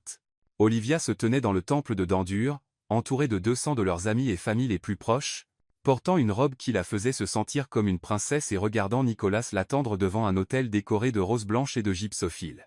Cette fois il n'y avait pas de contrat, pas de limite de temps, pas d'arrangement soigneux. Cette fois c'était juste de l'amour, désordonné et compliqué et absolument digne d'être défendu. Tandis qu'Olivia remontait l'allée vers l'homme qui avait appris à choisir l'amour plutôt que la peur, elle aperçut des visages familiers dans la foule. Ses parents rayonnant de fierté, Madame Liu tamponnant ses yeux avec un mouchoir, Elena, qui avait accepté de jouer pendant la cérémonie, et même Evelyn Harrington, qui s'était convaincue qu'elle était responsable de les avoir réunis. Les yeux de Nicolas ne quittèrent jamais le visage d'Olivia alors qu'elle s'approchait. Quand elle le rejoignit, il prit ses mains et murmura « Vous êtes incroyable. Vous n'êtes pas mal non plus, monsieur Grand. » La cérémonie fut tout ce que leur premier faux mariage n'avait pas été, sincère, émouvante, et remplie de promesses qu'ils avaient tous deux l'intention de tenir. Quand l'officiant demanda s'ils s'aimeraient, honoreraient et chériraient pour le reste de leur vie, le oui de Nicolas fut fort et certain, et celui d'Olivia déborda de joie. « Vous pouvez embrasser la mariée », annonça l'officiant, et Nicolas prit le visage d'Olivia dans ses mains avec une tendresse infinie. « Madame Grand », murmura-t-il contre ses lèvres. « Pour de vrai cette fois. Pour de vrai cette fois », acquiesça Olivia, et embrassa son mari tandis que leurs amis et familles explosaient en célébration. La réception eut lieu dans le grand hall du musée, avec Elena fournissant une bande-son de classiques romantiques pendant que les invités dansaient sous les arches majestueuses. Leur première danse fut sur une pièce qu'Elena avait composée spécialement pour eux, quelque chose de beau et plein d'espoir qui parlait de secondes chances et de fins heureuses. « Des regrets » demanda Nicolas en la faisant tourner doucement. « Juste un » répondit Olivia en souriant. Le visage de Nicolas se défit légèrement. « Les quoi ? Je regrette qu'il nous ait fallu si longtemps pour comprendre. Nous aurions pu avoir du vrai gâteau de mariage plutôt que cette petite part au plaza, il y a 6 mois. » Le rire de Nicolas fut riche et joyeux. Le gâteau était horrible de toute façon. La compagnie était plutôt bonne, par contre. La compagnie, dit Nicolas en la faisant tourner doucement, était parfaite. Tandis que la soirée touchait à sa fin, Olivia se retrouva avec Nicolas sur les marches du musée, regardant la ville qui les avait réunis. Le fond d'art avait dépassé toutes les attentes lors de sa première année. Nicolas avait recommencé les cours de piano, et ils avaient tous deux appris que les meilleurs partenariats étaient ceux où on se choisissait chaque jour. « Alors » dit Nicolas en l'attirant contre lui, « prête pour la vraie aventure ? Avec vous ? » « Je suis prête à tout. »« Bien, » répondit Nicolas, « parce que j'ai une confession à faire. »« Oh non ? Quoi encore ? J'ai être acheté une maison en Toscane pour notre lune de miel, et probablement pour chaque anniversaire après ça. » Olivia rit, le son résonnant contre la façade de pierre du musée. Nicolas Grand, vous êtes absolument impossible. Mais vous m'aimez quand même. Mais je vous aime quand même, acquiesça Olivia, et l'embrassa sous les étoiles de New York. Beaucoup plus tard, une fois rentrés dans leur penthouse qui ressemblait désormais à une vraie maison plutôt qu'à un hôtel de luxe, Nicolas joua du piano pendant qu'Olivia se levait sur le canapé avec un livre sur l'art de la Renaissance. Cette fois la musique était joyeuse, pleine d'espoir et de promesses et du genre de joie qui vient de savoir qu'on a trouvé exactement où on doit être. Rejoue la pièce qu'Elena a écrite pour notre mariage, lança encore Olivia. Je viens de la jouer il y a 20 minutes. Je l'aime. C'est notre chanson maintenant. Nicolas entama la mélodie familière, et Olivia posa son livre pour le regarder jouer. C'était son moment préféré de la journée, quand le monde des affaires était fermé et qu'il n'y avait plus que deux créant leur petit coin de bonheur dans une ville de 8 millions d'habitants. Olivia, appela Nicolas sans arrêter de jouer. Oui. Merci. Pourquoi? Pour avoir vu qui je pouvais être avant que je puisse le voir moi-même. Pour t'être battu pour nous quand j'avais trop peur de me battre pour moi. Pour m'avoir fait croire que certains risques valaient la peine d'être pris. Olivia se leva du canapé et vint s'asseoir à côté de Nicolas sur le banc de piano, posant sa tête sur son épaule tandis que ses mains glissaient sur les touches. Merci de m'avoir appris que les meilleures histoires d'amour ne sont pas les faciles, souffla-t-elle. Ce sont celles où on se choisit chaque jour. Même quand c'est effrayant. Même quand c'est dur. Surtout quand c'est dur, acquiesça Nicolas. Tandis que les dernières notes de leur chanson s'évanouissaient dans la nuit, Olivia pensa à la façon dont leur histoire avait commencé par un mensonge lors d'un gala de charité et un contrat de faux mariage. Et maintenant les voilà, 1 an et demi plus tard, plus amoureux que jamais et construisant une vraie vie ensemble. Parfois les meilleures choses viennent vraiment des commencements les plus inattendus. Il suffit d'avoir le courage de voir où ils peuvent mener. Je vous aime, Nicolas Grand, murmura Olivia dans le silence de leur maison. Je vous aime aussi, Olivia Grand, répondit Nicolas, et rejoua leur chanson une fois de plus tandis que la ville bruissait autour d'eux et que leur vrai conte de fées commençait enfin. Épilogue. 5 ans plus tard. Le son du rire d'enfant résonnait dans le penthouse tandis que Sophia Grand, 3 ans, prénommée d'après la femme qui avait aidé à réunir ses parents, poursuivait leur golden retriever dans le salon pendant que Benjamin Grand, 2 ans, tentait de jouer du piano avec son père. Non, Benny, dit patiment Nicolas. Touche douce. Le piano est un instrument, pas un parcours d'obstacles. Olivia regardait depuis l'embrasure de la porte, la main posée sur son ventre rond où bébé numéro 3 devait arriver dans 2 mois seulement. Le fond Olivia Harper, pour l'art contemporain, était devenu l'un des programmes d'acquisition les plus respectés du pays. Nicolas avait créé une fondation d'éducation musicale pour enfants défavorisés, et leur mariage n'avait fait que se renforcer avec chaque année qui passait. Comment va l'empire des petits humains? Demanda Olivia en s'installant prudemment sur le canapé. Chaotique, bruyant, parfait, répondit Nicolas en soulevant Benny sur ses genoux. Sophia, viens dire bonjour à maman avant la sieste. Leur fille accourut, toute boucle brune et yeux verts identiques à ceux de son père. Maman, bébé sœur bouge. Olivia prit la petite main de Sophia et la posa sur son ventre. Tu sens? C'est ta petite sœur qui dit bonjour. Elle danse. Rit Sophia. Exactement comme sa grande sœur, dit Nicolas en les rejoignant sur le canapé avec Benny, qui s'était endormi contre la poitrine de son père.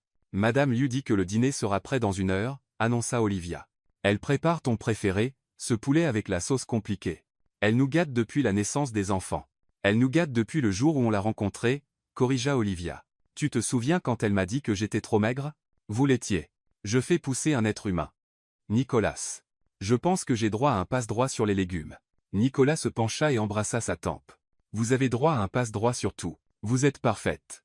Même quand je suis énorme, grognon et que je ne vois plus mes pieds? Surtout alors.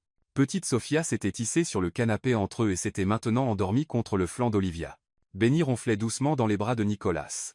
Dehors, la ville bruissait de son énergie habituelle. Mais à l'intérieur de leur maison, tout était paisible et exactement comme il fallait. Des regrets?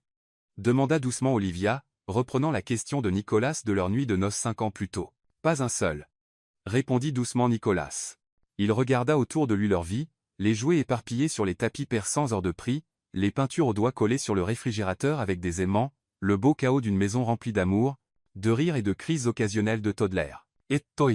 Olivia regarda son mari, leurs enfants endormis, la maison qu'ils avaient construite ensemble à partir d'une base de contrat de faux mariage et de vrais sentiments qu'ils avaient trop peur d'admettre. Pas un seul, murmura-t-elle.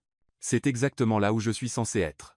Et tandis que le soleil se couchait sur Manhattan, peignant leurs penthouse de lumière dorée, la famille Grand s'installa pour une autre soirée ordinaire et extraordinaire de la vie qu'ils avaient construite ensemble. Une conversation honnête, un choix courageux, Un jeu de mots sur le café à la fois, certaines histoires d'amour, pensa Olivia en s'endormant entourée de sa famille, ont vraiment la fin parfaite. Fin.